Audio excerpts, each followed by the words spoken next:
ਖਬਰ ਤੇ ਨਜ਼ਰ ਪ੍ਰੋਗਰਾਮ ਦੇ ਵਿੱਚ ਕਈ ਅਹਿਮ ਤੇ ਕਈ ਖਾਸ ਖਬਰਾਂ ਨੂੰ ਲੈ ਕੇ ਚਰਚਾ ਕਰਨ ਦੇ ਲਈ ਜੁੜ ਚੁੱਕੇ ਨੇ ਮਿੰਟੂ ਗੁਰਸਰੀਆ ਜੀ। ਮਿੰਟੂ ਸਤਿ ਸ਼੍ਰੀ ਅਕਾਲ, ਸਵਾਗਤ ਹੈ ਜੀ ਪੰਜਾਬੀ ਰੇਡੀਓ USA ਤੇ। ਸ੍ਰੀ ਅਕਾਲ ਜੀ। ਪ੍ਰੋਗਰਾਮ ਦੇ ਵਿੱਚ ਅੱਗੇ ਵਧਣ ਤੋਂ ਪਹਿਲਾਂ ਧੰਨਵਾਦ ਕਰਦੇ ਚਲੀਏ ਸਪਾਂਸਰਸ ਦਾ, ਜਿਹੜੇ ਜ਼ਰੀਆ ਬਣਦੇ ਨੇ ਇਹਨਾਂ ਪ੍ਰੋਗਰਾਮਾਂ ਨੂੰ ਤੁਹਾਡੇ ਤੱਕ ਪਹੁੰਚਾਉਣ ਦੇ ਲਈ। ਖਾਲਸਾ ਇੰਸ਼ੋਰੈਂਸ ਏਜੰਸੀ ਵਾਲੇ, ਜਿਨ੍ਹਾਂ ਤੋਂ ਤੁਸੀਂ ਹਰ ਤਰੀਕੇ ਦੀ ਇੰਸ਼ੋਰੈਂਸ ਲੈ ਸਕਦੇ ਹੋ। ਇੰਸ਼ੋਰੈਂਸ ਬਾਰੇ ਪਤਾ ਕਰਨ ਦੇ ਲਈ ਇਹਨਾਂ ਦਾ ਨੰਬਰ ਹੈ 408-272-2500। ਇਹ 1992 ਤੋਂ ਲਗਾਤਾਰ ਇੰਸ਼ੋਰੈਂਸ ਬਿਜ਼ਨਸ ਦੇ ਵਿੱਚ ਸ਼ਾਨਦਾਰ ਸੇਵਾਵਾਂ ਦੇ ਰਹੇ ਨੇ ਤੇ ਅਮਰੀਕਾ ਭਰ ਦੇ ਵਿੱਚ ਇੰਸ਼ੋਰੈਂਸ ਕਰਦੇ ਨੇ। ਓਬਾਮਾ ਕੇਅਰ, ਮੈਡੀਕੇਅਰ ਜਾਂ ਫਿਰ ਕਵਰਡ ਕੈਲੀਫੋਰਨੀਆ ਬਾਬਤ ਪਾਲਿਸੀ ਕਰਵਾਉਣ ਦੇ ਲਈ, ਸਲਾਹ ਲੈਣ ਦੇ ਲਈ ਅੱਜ ਹੀ ਕਾਲ ਕਰੋ 408-272-2500 ਤੇ। ਟਰਕੀਅਨ ਇਮੀਗ੍ਰੇਸ਼ਨ ਲਾ ਫਰਮ ਵਾਲੇ ਜੇ ਟਰਕੀਅਨ ਆ, ਟੋਰਨੀ ਟਰਕੀਅਨ ਦੇ ਨਾਲ ਤੁਸੀਂ US ਇਮੀਗ੍ਰੇਸ਼ਨ ਬਾਬਤ ਕੋਈ ਵੀ ਸਲਾਹ ਕਰਨੀ ਹੈ ਤਾਂ ਇਹਨਾਂ ਦਾ ਨੰਬਰ ਹੈ 415-909-0503। Jaswinder Singh, Nachhattar Kaur Nagra Roswell, Charan Singh Sukhwinder Dhaliwal Arizona, Krishan Dhanota Yuba City, Baljinder Singh ਨੇ ਵੁੱਡਲੈਂਡ, ਪਰਮਜੀਤ ਕੌਰੰਗੀ Vacaville, Pritpal Singh Sidhu Fresno, GN ਲਈ ਵਾਲੇ ਟਰੱਕ ਵਾਸ਼ ਕਰਦੇ ਨੇ, ਆਇਲ ਚੇਂਜ ਕਰਦੇ ਨੇ, ਏਅਰ ਬ੍ਰੇਕਾਂ ਦਾ ਕੰਮ ਤਸੱਲੀ ਬਖਸ਼ ਕਰਵਾ ਸਕਦੇ ਹੋ। ਨਵੇਂ ਪੁਰਾਣੇ ਟਾਇਰ ਵੀ ਇਹਨਾਂ ਤੋਂ ਮਿਲਦੇ ਨੇ। ਲੋਕੇਸ਼ਨ ਸੈਂਟਾਨੀਲਾ ਦੀ ਨਿਮਾ ਸੋਤਾ ਦੇ ਨਾਲ ਗੱਲ ਕੀਤੀ ਜਾ ਸਕਦੀ ਹੈ 209-277-0113 ਤੇ ਟੈਂਟਲਿਪ ਟਰੱਕ ਸਟਾਪ ਵਾਲੇ।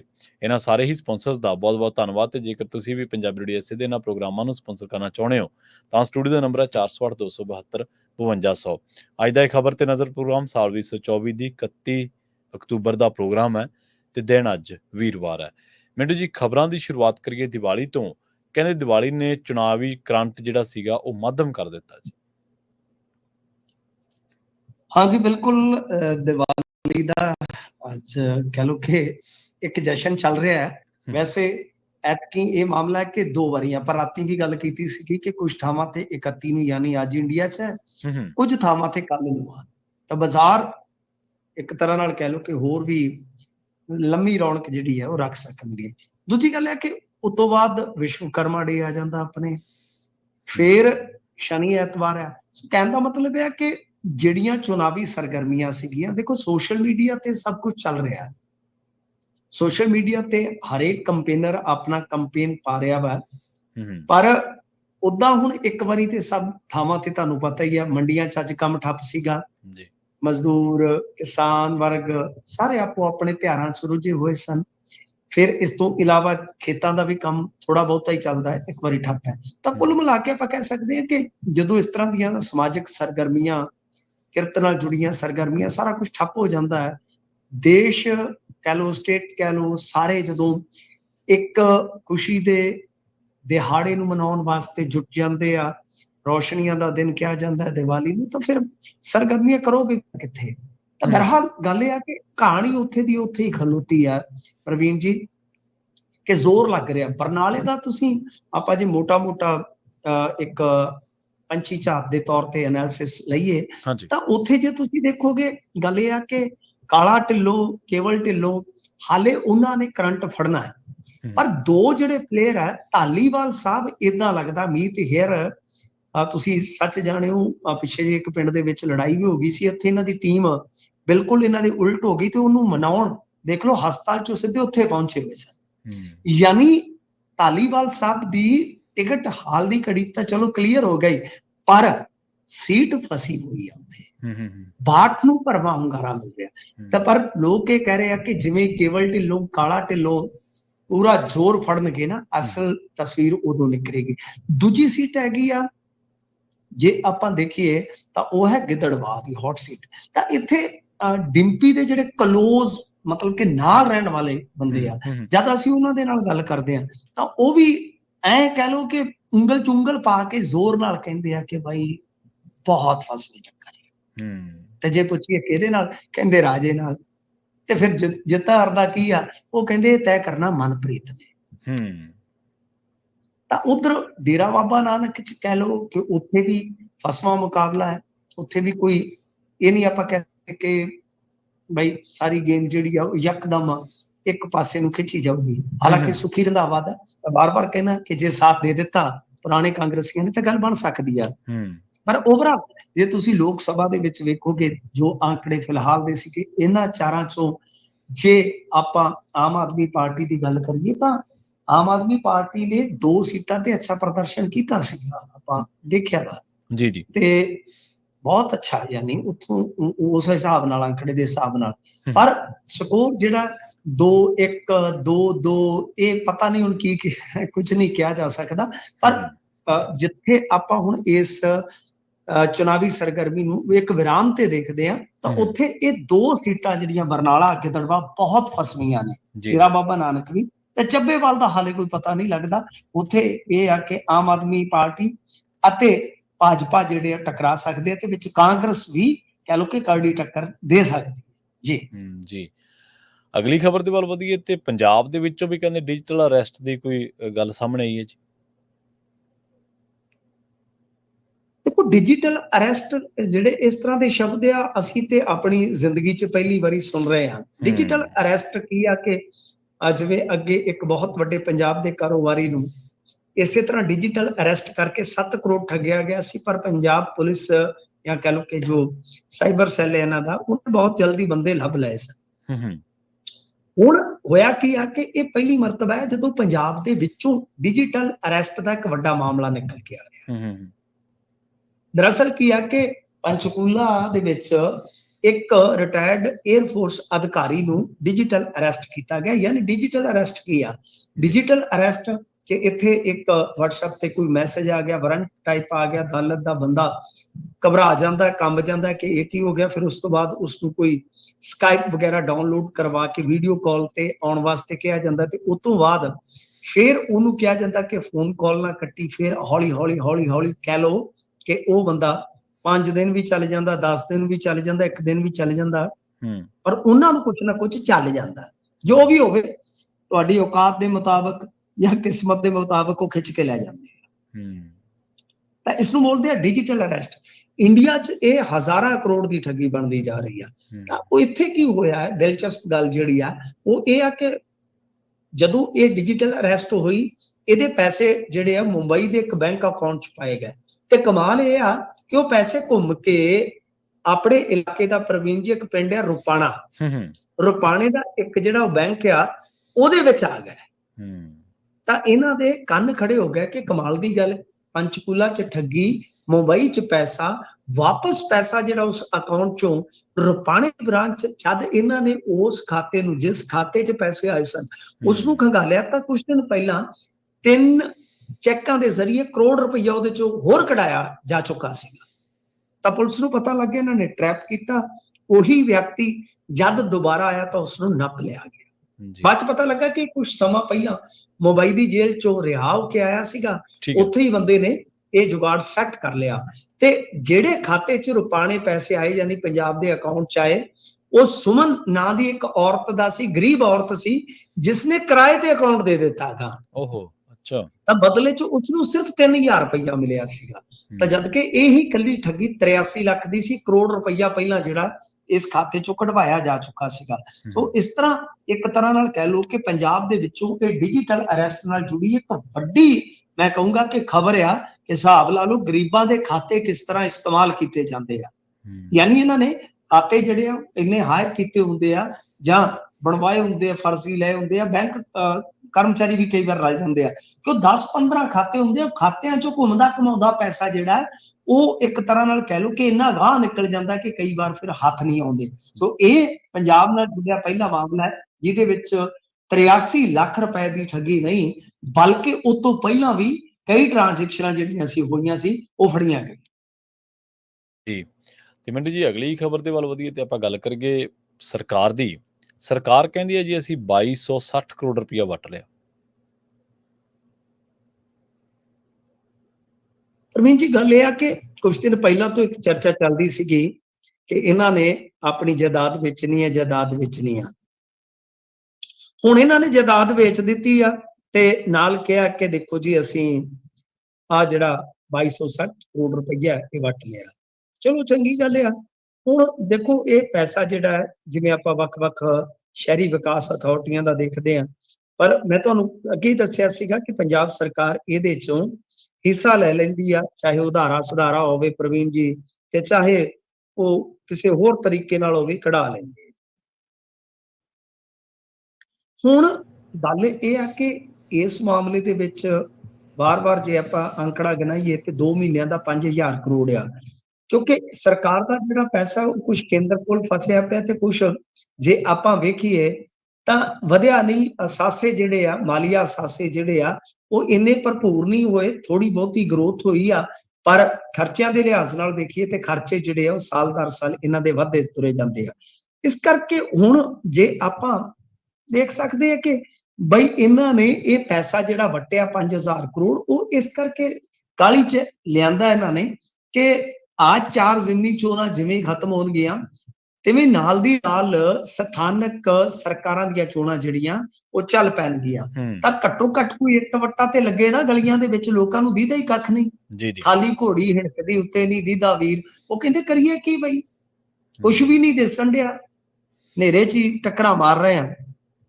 ਤਾਂ ਗੱਲ ਇਹ ਆ ਕਿ ਹੁਣ ਇਸ ਮਾਮਲੇ 'ਚ ਜਿਵੇਂ ਜਾਰਜ ਬਰਨਾਰਡ ਸ਼ਾਹ ਨੇ ਕਿਹਾ ਸੀਗਾ ਨਾ ਕਿ ਸਫਲ ਹੋਣ ਦਾ ਇੱਕੋ ਹੀ ਰਹੱਸ ਹੈ, ਇਹ ਤਾਂ ਹੈ ਕਿ ਜ਼ਿਆਦਾ ਤੋਂ ਜ਼ਿਆਦਾ ਲੋਕਾਂ ਨੂੰ ਨਾਰਾਜ਼ ਕਰੀਏ। ਤਾਂ ਇੱਥੇ ਇਹ ਆ ਕਿ ਇਹਨਾਂ ਨੇ ਕੁਝ ਜ਼ਿਆਦਾ ਹੀ ਲੋਕਾਂ ਨੂੰ ਨਾਰਾਜ਼ ਕਰ ਲਿਆ। ਹੁਣ ਉਹਨਾਂ ਨੂੰ ਰਾਜ਼ੀ ਕਰਨਾ, ਜੇ ਸੱਜਣ ਰਾਜ਼ੀ ਹੋ ਜਾਵੇ ਤਾਂ ਇਹ ਹੁਣ ਰਾਜ਼ੀ ਕਰਨ ਵਾਸਤੇ ਲੋਕਾਂ ਨੂੰ ਇਸ ਤਰ੍ਹਾਂ ਹੀ ਕਰਨਗੇ, ਕਿਉਂਕਿ ਸੁਪਰੀਮ ਕੋਰਟ ਗਏ ਸਨ RDF ਵਾਸਤੇ, ਉੱਥੇ ਮਾਮਲਾ ਫਸਿਆ ਪਿਆ। ਜੇ ਕੁਝ ਸਕੀਮਾਂ ਦਾ ਹੋਰ ਦਾ ਪੈਸਾ ਦੇਖੀਏ ਉਹ ਫਸਿਆ ਪਿਆ। ਤਾਂ ਕੁੱਲ ਮਿਲਾ ਕੇ ਇਹ ਜਿਹੜੀ ਸਰਕਾਰ ਹੈ ਸਰ, ਉਹ ਇਸੇ ਤਰ੍ਹਾਂ ਹੀ ਚੱਲਣ ਦਾ ਇਮਕਾਨ ਆ। ਕੁਝ ਜੇ ਬਚਿਆ ਤਾਂ ਉਹਨੂੰ ਵੇਚ ਵੱਟ ਕੇ ਸਮਾਂ ਜਿਹੜਾ ਹੈ ਨਾ, ਉਹ ਜਿਵੇਂ ਇੱਕ ਕੈਸਟ ਦਾ ਟਾਈਟਲ ਸੀ ਪੁਰਾਣੇ ਸਮੇਂ 'ਚ ਆਈ ਸੀ, ਟਾਈਮ ਟਪਾ ਮਿੱਤਰਾ। ਤਾਂ ਇਹ ਟਾਈਮ ਟਪਾ ਮਿੱਤਰਾ ਵਾਲਾ ਹਿਸਾਬ ਕਿਤਾਬ ਹੋਇਆ ਜੀ। ਹੋਰ ਇਹਦੇ 'ਚ ਕੁਛ ਨਹੀਂ ਹੈਗਾ, ਟੱਕ ਨਹੀਂ ਹੈਗਾ। ਬਸ ਕਹਿ ਲਓ ਕਿ ਅੱਗੇ ਇੱਕ ਜਿਹੜੇ ਮਨਪ੍ਰੀਤ ਬਾਦਲ ਚੋਣ ਲੜ ਰਹੇ ਆ, ਤਾਂ ਉਹ ਕਹਿੰਦੇ ਸੀਗੇ ਉਹਨਾਂ ਨੂੰ ਪੀਪਾ ਮੰਤਰੀ ਕਿਹਾ ਜਾਂਦਾ ਸੀਗਾ। ਇਹਨਾਂ ਨੇ ਖਜ਼ਾਨੇ ਦਾ ਖਾਲੀ ਪੀਪਾ ਬਣਾ ਰੱਖਿਆ।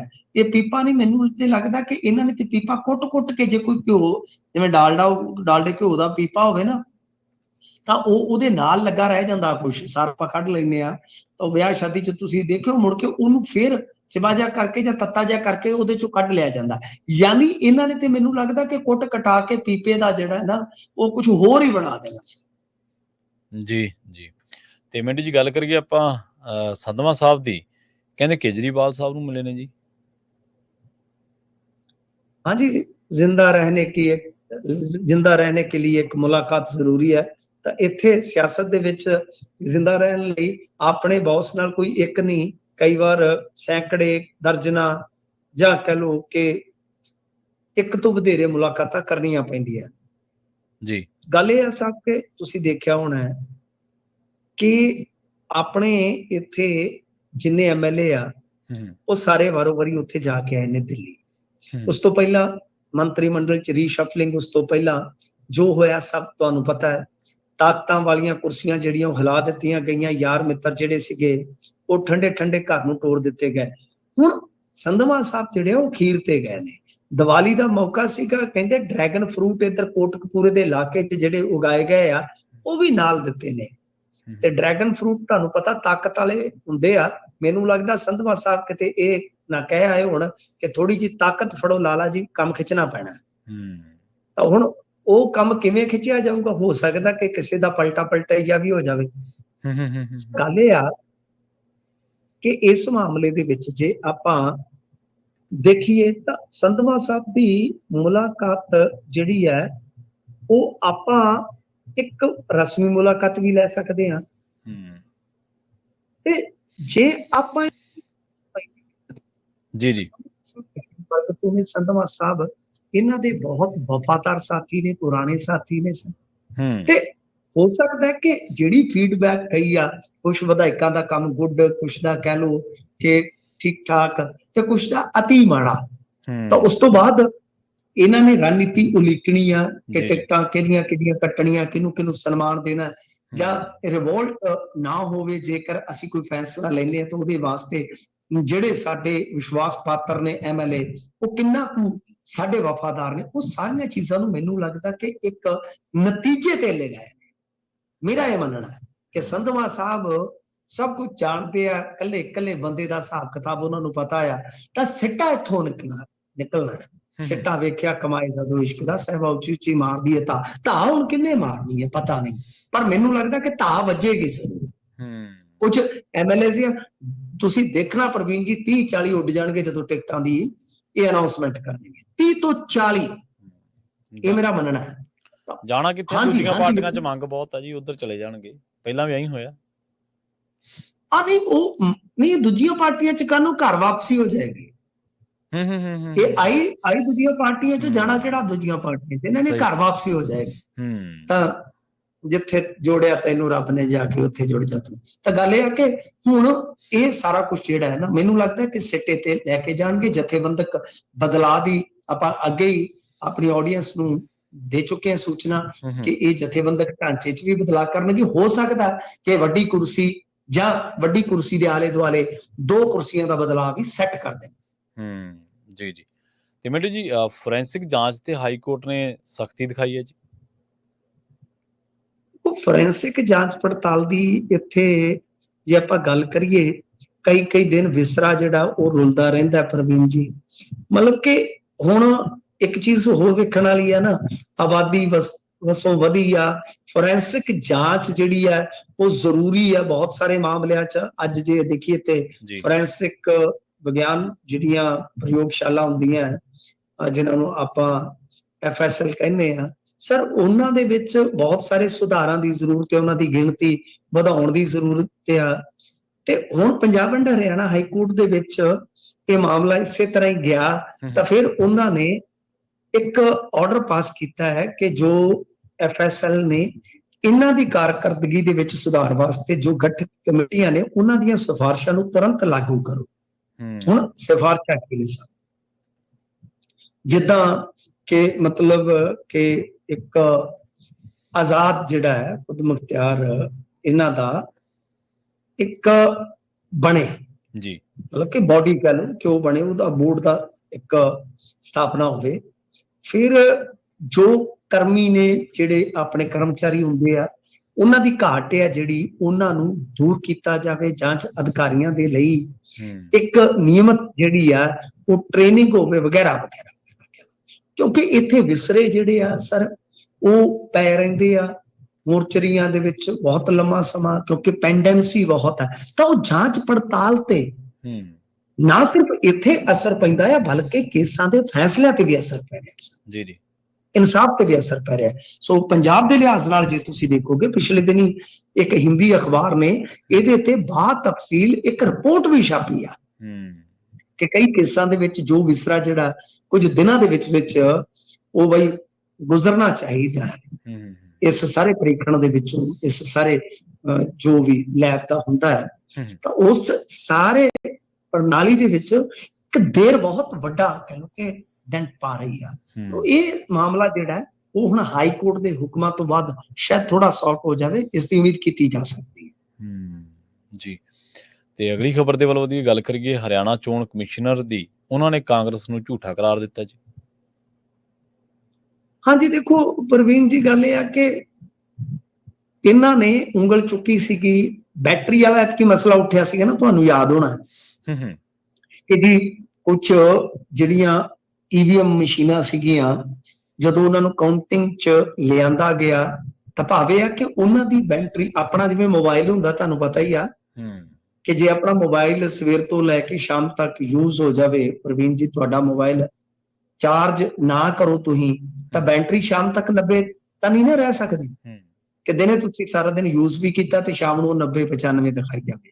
ਤਾਂ ਯਾਨੀ ਇਸ ਤਰ੍ਹਾਂ ਇਹਨਾਂ ਨੇ ਇੱਕ ਉਂਗਲ ਚੁੱਕੀ ਸੀਗੀ ਕਿ ਇਹ ਕੀ ਮਾਜ਼ਰਾ ਹੈ, ਕੁਝ ਹੋਰ ਗੱਲਾਂ ਸੀਗੀਆਂ। ਤਾਂ ਕੁੱਲ ਮਿਲਾ ਕੇ ਜਿਹੜਾ ਕੇਂਦਰੀ ਚੋਣ ਕਮਿਸ਼ਨ ਆ ਉਹਨਾਂ ਨੇ 1600 ਸਫ਼ਿਆਂ ਦਾ ਜਵਾਬ ਪਿਛਲੇ ਦਿਨੀ ਦਿੱਤਾ ਆ। ਬਹੁਤ ਲੰਮਾ ਚੌੜਾ ਜਵਾਬ ਆ। ਮੈਂ ਤੁਹਾਨੂੰ ਪ੍ਰਵੀਨ ਜੀ ਪਹਿਲਾਂ ਹੀ ਕਿਹਾ ਸੀਗਾ, ਕਾਂਗਰਸ ਦੀ ਇੱਕ ਆਦਤ ਬਣ ਚੁੱਕੀ ਆ, ਇਹਨਾਂ ਨੇ EVM ਤੇ ਸਵਾਲ ਚੁੱਕਣਾ ਹੁੰਦਾ ਤੇ ਮੁੜ ਕੇ ਸਵਾਲ ਚੁੱਕ ਕੇ ਜਦੋਂ ਉਹ ਜਵਾਬ ਦਿੰਦੇ ਆ ਉਸ ਤੋਂ ਬਾਅਦ ਇਹ ਕਾਊਂਟਰ ਨਹੀਂ ਕਰਦੇ ਸੀ। ਤਾਂ ਇਹ ਆਪਣੇ ਆਪ ਦੇ ਵਿੱਚ ਬਹੁਤ ਵੱਡੀ ਗੱਲ ਆ। ਹੁਣ ਤੁਸੀਂ ਦੇਖ ਲਓ, ਉਹਨਾਂ ਨੇ ਕੱਲ ਪਰਸੋਂ ਦਾ ਜਵਾਬ ਦਿੱਤਾ 1600 ਪੰਨਿਆਂ ਦਾ। ਤੁਸੀਂ ਸਿੰਗਲ ਕਾਂਗਰਸ ਦੀ ਸਟੇਟਮੈਂਟ ਕੱਢ ਦਿਓ ਕਾਊਂਟਰ ਵਾਸਤੇ। ਕਾਊਂਟਰ ਵੀ ਤਾਂ ਜ਼ਰੂਰੀ ਹੁੰਦਾ ਨਾ, ਇਹ ਨਹੀਂ ਹੁੰਦਾ ਪ੍ਰਵੀਨ ਜੀ ਮੈਂ ਤੁਹਾਡੇ ਤੇ ਸਾਰੇ ਦੋਸ਼ ਲਾ ਦੇਵਾਂ। ਹਾਂਜੀ ਹਾਂਜੀ ਬਿਲਕੁਲ, ਪ੍ਰਵੀਨ ਜੀ ਨੇ ਇਹ ਕੀਤਾ, ਤੁਸੀਂ ਜਦੋਂ ਜਵਾਬ ਦੇਵੋ ਤੇ ਮੁੜ ਕੇ ਮੈਂ ਚੁੱਪ ਹੋ ਜਾਵਾਂ, ਇਹਦਾ ਮਤਲਬ ਹੈ ਕਿ ਮੈਂ ਤੇ ਸ਼ੁਰਲੀ ਛੇੜੀ ਹੈ ਨਾ। ਸੋ ਗੱਲ ਇਹ ਹੈ ਕਿ ਉਹਨਾਂ ਨੇ ਸਾਰਾ ਕੁਝ ਜਵਾਬ ਦਿੱਤਾ ਤੇ ਹੁਣ ਜਿਹੜੇ ਇਹ ਹੈਗੇ ਨੇ ਇੱਥੋਂ ਦੇ ਸੂਬਾਈ ਚੋਣ ਕਮਿਸ਼ਨਰ ਜਿਹੜੇ ਹੁੰਦੇ ਨੇ, ਉਹਨਾਂ ਨੇ ਕਿਹਾ ਕਿ ਕਾਂਗਰਸ ਝੂਠੀ ਹੈ, ਕਾਂਗਰਸ ਝੂਠ ਬੋਲਦੀ ਹੈ। ਹੂੰ ਤਾਂ ਲੋਕਲ ਪੱਧਰ ਤੇ ਤਾਂ ਫਿਰ ਤੁਹਾਨੂੰ ਪਤਾ ਲੋਕਲ ਪੱਧਰ ਦੀ ਰਾਜਨੀਤੀ ਵੀ ਆ ਜਾਂਦੀ ਹੈ। ਪਰ ਗੱਲ ਇਹ ਆ ਕਿ ਦੇਖੋ, ਸਭ ਤੋਂ ਵੱਡੀ ਗੱਲ ਸੀਗੀ ਕਿ ਵੋਟ ਫੀਸਦ ਜਿਹੜੇ ਅੰਕੜੇ ਅਪਡੇਟ ਹੁੰਦੇ ਨੇ, ਤੇ ਉਹ ਐਤਕੀ ਕਈ ਦਿਨ ਹੁੰਦੇ ਰਹੇ ਲੋਕ ਸਭਾ ਇਲੈਕਸ਼ਨ 'ਚ, 10 ਦਿਨਾਂ ਬਾਅਦ ਵੀ ਹੋਇਆ। ਹੂੰ ਹੂੰ ਤਾਂ ਕਈ ਥਾਂ 6% ਵੀ ਵਧੇ, 7% ਵੀ ਵੱਧ ਗਿਆ ਵੋਟ। ਹੂੰ ਉਹਦਾ ਜ਼ਿਆਦਾਤਰ ਫਾਇਦਾ ਸਰ 70 ਤੋਂ 80% ਫਾਇਦਾ ਭਾਜਪਾ ਦੀਆਂ ਸੀਟਾਂ ਨੂੰ ਹੁੰਦਾ ਹੈ, ਕਿ ਉਹਦੇ ਤੇ ਕਾਂਗਰਸ ਕਦੇ ਕੋਈ ਗੱਲ ਕਰੇਗੀ, ਉਹਦੇ ਤੇ ਕੋਈ ਕਹਿ ਲਓ ਕਿ ਗਹੀਨ ਅਧਿਐਨ ਕਰਵਾ ਕੇ ਕੋਈ ਸਵਾਲ ਕੀਤਾ ਜਾਏਗਾ। ਸੋ ਇਹੀ ਆ ਕਿ ਕਾਂਗਰਸ ਤਾਂ ਵੈਸੇ ਹੀ ਤੁਹਾਨੂੰ ਪਤਾ ਉਹਨਾਂ ਦੇ ਆਪਣੇ ਵੀ, ਮੈਂ ਮੰਨਦਾ ਕਿ ਠੀਕ ਹੋ ਸਕਦਾ, ਮੈਂ ਕੋਈ ਈਵੀਐਮ ਐਕਸਪਰਟ ਨਹੀਂ ਆ, ਮੈਂ ਕੋਈ ਸੌਫਟਵੇਅਰ ਐਕਸਪਰਟ ਨਹੀਂ ਆ ਪ੍ਰਵੀਨ ਜੀ, ਜਿਹੜੀ ਗੱਲ ਤੇ ਆਪਾਂ ਐਕਸਪਰਟ ਨਹੀਂ ਹੈ, ਮੱਥਾ ਨਹੀਂ ਮਾਰਦੇ ਆਪਾਂ, ਪਰੰਤੂ ਕਾਂਗਰਸ ਦੀਆਂ 17 ਸੀਟਾਂ ਤੇ ਇਹਨਾਂ ਦੇ ਬਾਗੀਆਂ ਨੇ ਰਾਈਆਂ ਨੇ ਸਾਹਿਬ। ਤਾਂ ਗੱਲ ਇਹ ਆ ਕਿ ਇਹਨਾਂ ਨੇ ਬਸ ਉਹ ਚੀਜ਼ ਦੀ ਕਹਿ ਲਓ ਜ਼ਿੰਮੇਵਾਰੀ ਉਟਣ ਦੀ ਜਗ੍ਹਾ ਤੇ ਇਹ ਈਵੀਐਮ ਫਲਾਂ ਟਮਕਾ ਇਹਨਾਂ ਤੇ ਸੁੱਟਣੀ ਹੁੰਦੀ ਹੈ। ਜਦੋਂ ਜਵਾਬ ਦਿੰਦੇ ਆ ਮੁੜ ਕੇ ਚੁੱਪ ਹੋ ਜਾਂਦੇ, ਬਸ ਹੁਣ ਦਿਨ ਲੰਘ ਗਏ ਆ, ਟਾਈਮ ਲੰਘ ਗਿਆ, ਤਾਂ ਤੂੰ ਕੌਣ ਮੈਂ ਕੌਣ, ਬਸ ਸ਼ਾਂਤੀ। किसी के पास शांति का नंबर है, एक ਜੀ गीत है, वैसे मैं नहीं मांग रहा ਜੀ ਜੀ ਜੀ हूं शांत। ਜੀ ਮਿੰਟੂ ਜੀ, ਨਾਲ ਖਾਸ ਖਬਰਾਂ ਤੇ ਖਾਸ ਜਾਣਕਾਰੀਆਂ ਦੇ ਲਈ ਤੁਹਾਡਾ ਬਹੁਤ ਬਹੁਤ ਧੰਨਵਾਦ ਜੀ। जी शुक्रिया। ਜੀ ਪ੍ਰੋਗਰਾਮ ਖਬਰ ਤੇ ਨਜ਼ਰ ਦੇ ਪਹਿਲੇ ਹਿੱਸੇ ਦੇ ਵਿੱਚ ਆਪਣੇ ਨਾਲ ਜੁੜੇ ਸਨ ਮਿੰਟੂ ਗੁਰਸਰੀਆ ਜੀ, ਜਿਨ੍ਹਾਂ ਦੇ ਨਾਲ ਆਪਾਂ ਕਈ ਅਹਿਮ ਖਬਰਾਂ ਨੂੰ ਲੈ ਕੇ ਚਰਚਾ ਕੀਤੀ ਹੈ। ਵੇਲਾ ਹੋ ਗਿਆ ਇੱਕ ਬ੍ਰੇਕ ਦੇ ਲਈ ਰੁਕਣ ਦਾ। ਖਬਰਾਂ ਹੋਰ ਵੀ ਨੇ ਜਿਨ੍ਹਾਂ ਨੂੰ ਲੈ ਕੇ ਆਪਾਂ ਗੱਲਬਾਤ ਕਰਾਂਗੇ, ਚਰਚਾ ਕਰਾਂਗੇ। ਜਲਦ ਵਾਪਸੀ ਇੱਕ ਸ਼ਾਰਟ ਬ੍ਰੇਕ ਤੋਂ ਬਾਅਦ। ਜੁੜੇ ਰਹੋ ਪੰਜਾਬੀ ਰੇਡੀਓ USA ਦੇ ਨਾਲ।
ਇਸ ਨੂੰ ਹੋਰ ਪਰਤਾਂ ਜਿਹੜੀਆਂ ਨੇ ਇਹਦੀਆਂ ਖੋਲ੍ਹਣ ਦਾ ਯਤਨ ਕਰਦੇ ਹਾਂ।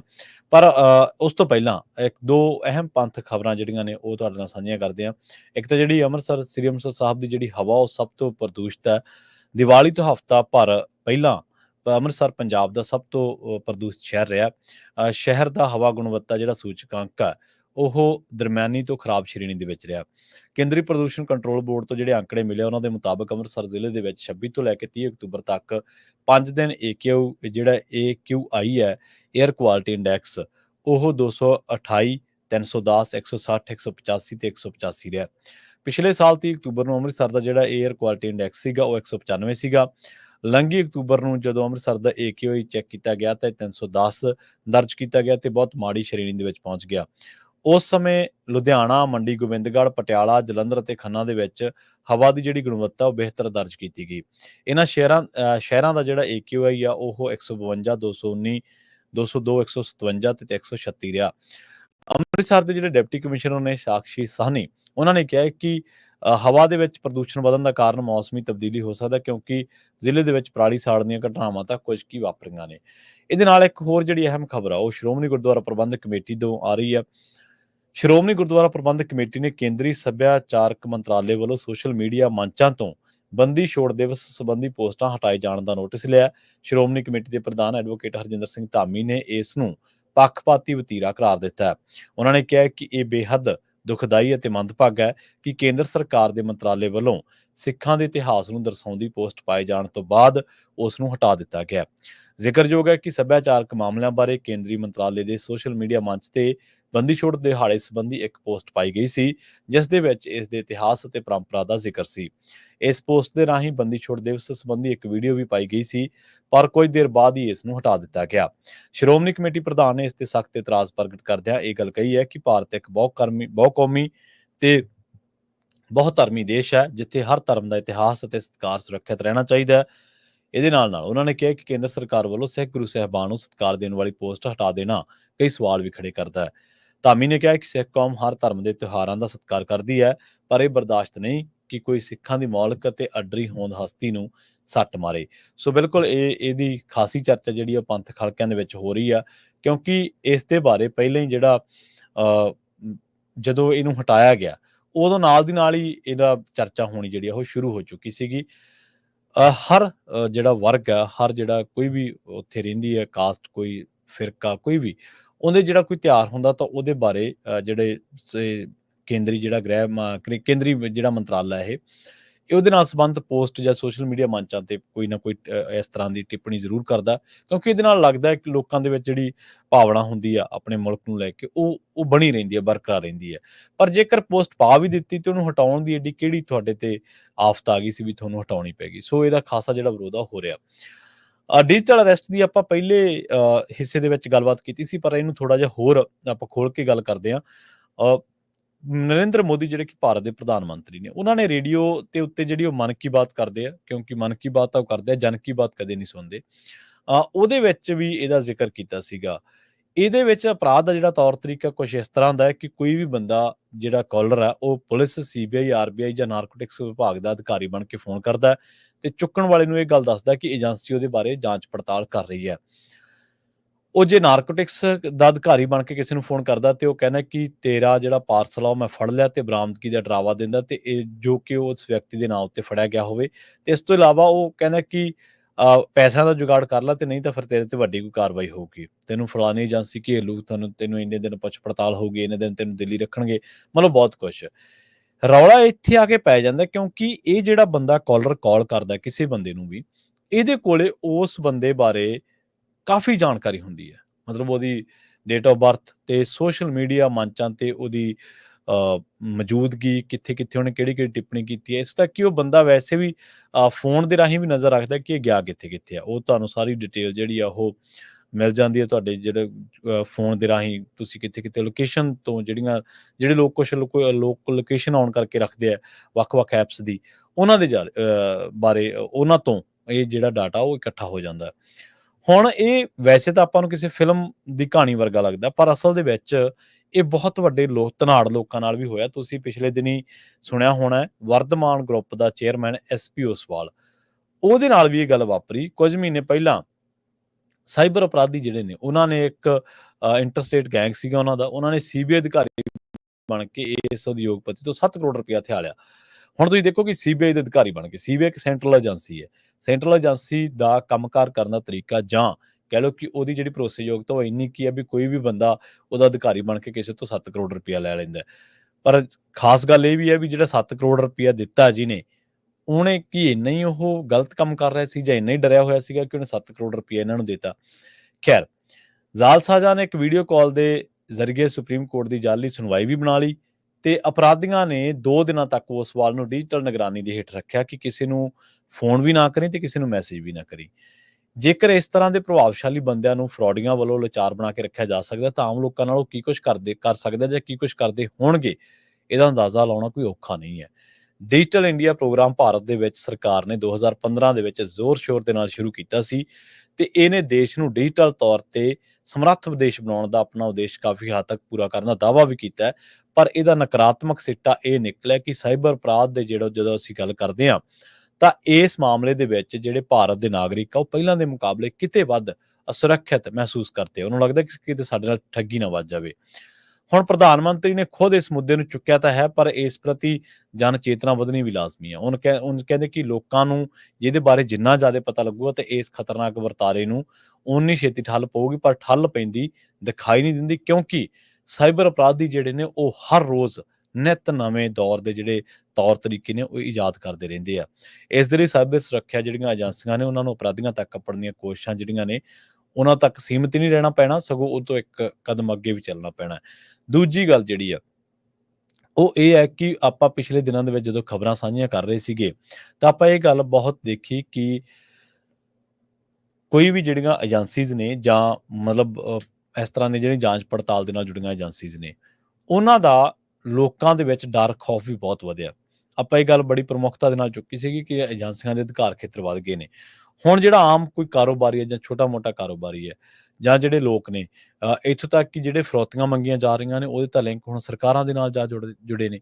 ਤੁਸੀਂ ਜਿਹੜੇ ਪਿਛਲੇ ਦਿਨਾਂ ਦੇ ਵਿੱਚ ਜਿੰਨੀਆਂ ਆਪਾਂ ਰਿਪੋਰਟਾਂ ਸਾਂਝੀਆਂ ਕੀਤੀਆਂ, ਜਿਨ੍ਹਾਂ ਦੇ ਨਾਮਾਂ ਤੇ ਫਿਰੌਤੀਆਂ ਮੰਗੀਆਂ ਜਾਂਦੀਆਂ ਸੀ, ਚਾਹੇ ਉਹ ਕਿਸੇ ਗੈਂਗਸਟਰ ਦਾ ਨਾਮ ਹੋਵੇ, ਚਾਹੇ ਉਹ ਕਿਸੇ ਹੋਰ ਦਾ ਨਾਮ ਹੋਵੇ, ਉਹਨਾਂ ਦੇ ਬਾਰੇ ਤਾਂ ਹੁਣ ਬਾਹਰਲੇ ਮੁਲਕਾਂ ਦੀਆਂ ਰਿਪੋਰਟਾਂ ਇਹ ਕਹਿ ਰਹੀਆਂ ਕਿ ਭਾਈ ਇਹ ਬੰਦੇ ਸਰਕਾਰਾਂ ਦੇ ਪਾਲੇ ਹੋਏ ਨੇ, ਤੇ ਸਰਕਾਰਾਂ ਆਪਣੇ ਕੰਮ ਕਢਾਉਣ ਦੇ ਲਈ ਇਹਨਾਂ ਨੂੰ ਸ਼ਹਿ ਦੇ ਕੇ ਰੱਖਦੀਆਂ, ਤੇ ਸਰਕਾਰਾਂ ਜਿਹੜੇ ਲੋਕਾਂ ਨੇ ਚੁਣੀਆਂ, ਕਿ ਉਹਨਾਂ ਲੋਕਾਂ ਤੋਂ ਹੀ ਜਿਨ੍ਹਾਂ ਨੇ ਉਹਨਾਂ ਨੂੰ ਚੁਣਿਆ ਕਿ ਇਹ ਸਾਡੇ ਬਈ ਦੁੱਖ ਦਰਦ ਸਾਡੇ ਸੰਕਟ ਕੱਟਣਗੇ, ਉਹ ਤਾਂ ਸਗੋਂ ਉਹਨਾਂ ਲਈ ਵਿਪਤਾ ਖੜੀ ਕਰ ਰਹੇ ਉਹਨਾਂ ਲੋਕਾਂ ਲਈ, ਤਾਂ ਉਹਨਾਂ ਦੇ ਪਾਲੇ ਹੋਏ ਬੰਦੇ ਉਹਨਾਂ ਲੋਕਾਂ ਨੂੰ ਤੰਗ ਪਰੇਸ਼ਾਨ ਕਰ ਰਹੇ ਨੇ। ਤੇ ਕੋਈ ਹੁਣ ਲੋਕ ਪੰਜਾਬ ਦੇ ਵਿੱਚ ਅਕਸਰ ਹੀ ਗੱਲ ਕਹੀ ਜਾਂਦੀ ਹੈ ਕਿ ਲਾਅ ਐਂਡ ਆਰਡਰ ਦੀ ਹਾਲਤ ਬਹੁਤ ਮਾੜੀ ਹੈ। ਲਾਅ ਐਂਡ ਆਰਡਰ ਦੀ ਹਾਲਤ ਬਹੁਤ ਮਾੜੀ ਆ। ਉੱਥੇ ਜੇਕਰ ਫਿਰੌਤੀਆਂ ਜਾਂ ਇਸ ਤਰ੍ਹਾਂ ਦੀਆਂ ਕਾਲਾਂ ਦਾ ਸਿਲਸਿਲਾ ਜਾਰੀ ਰਹੂਗਾ ਤੇ ਕਿਹੜਾ ਬੰਦਾ ਕਾਰੋਬਾਰ ਕਰੂਗਾ? ਕਾਰੋਬਾਰੀ ਤਾਂ ਪਹਿਲਾਂ ਹੀ ਪੰਜਾਬ ਦੇ ਵਿੱਚ ਪਾਲਿਸੀਜ਼, ਜਾਂ ਪੰਜਾਬ ਦੇ ਵਿੱਚ ਬਿਜਲੀ ਇੰਨੀ ਮਹਿੰਗੀ ਹੈ ਕਿ ਪਹਿਲਾਂ ਹੀ ਕਾਰੋਬਾਰ ਜਿਹੜਾ ਉਹ ਕੋਈ ਜ਼ਿਆਦਾ ਨਹੀਂ, ਪੰਜਾਬ ਦੇ ਵਿੱਚ ਨਿਵੇਸ਼ ਨਹੀਂ ਆ ਰਿਹਾ, ਜਿਹਦੀ ਕਿ ਸਾਨੂੰ ਬਹੁਤ ਜ਼ਿਆਦਾ ਲੋੜ ਹੈ। ਔਰ ਜਦੋਂ ਆਪਾਂ ਨਿਵੇਸ਼ ਦੀ ਗੱਲ ਕਰਦੇ ਹਾਂ, ਹੁਣ ਗੱਲ ਨਿਕਲੀ ਬਹੁਤ ਦੂਰ ਤੱਕ ਜਾਣੀ ਹੈ। ਜਦੋਂ ਆਪਾਂ ਨਿਵੇਸ਼ ਦੀ ਗੱਲ ਕਰਦੇ ਹਾਂ ਤੇ ਬਹੁਤ ਲੋਕ ਇਹਦੇ ਇੱਥੇ ਤਰਕ ਦਿੰਦੇ ਆ ਕਿ ਜੀ ਸਾਡੇ ਪਾਣੀ ਪੋਲਿਊਟ ਹੋ ਜਾਊਗਾ, ਸਾਡੀ ਇੰਡਸਟਰੀ ਜੇ ਇੱਥੇ ਆਉਂਦੀ ਹੈ ਤਾਂ ਉਹ ਇਸ ਤਰ੍ਹਾਂ ਕਰੂਗੀ। ਇੰਡਸਟਰੀ ਦੁਨੀਆ ਦੇ ਵਿੱਚ ਹੋਰ ਥਾਵਾਂ ਤੇ ਵੀ ਚੱਲਦੀ ਹੈ, ਪਰ ਉਹਨੂੰ ਚਲਾਉਣ ਦੇ ਰੂਲ ਕਾਇਦੇ ਕੀ ਨੇ, ਇਹ ਵੱਡੀ ਗੱਲ ਹੈ।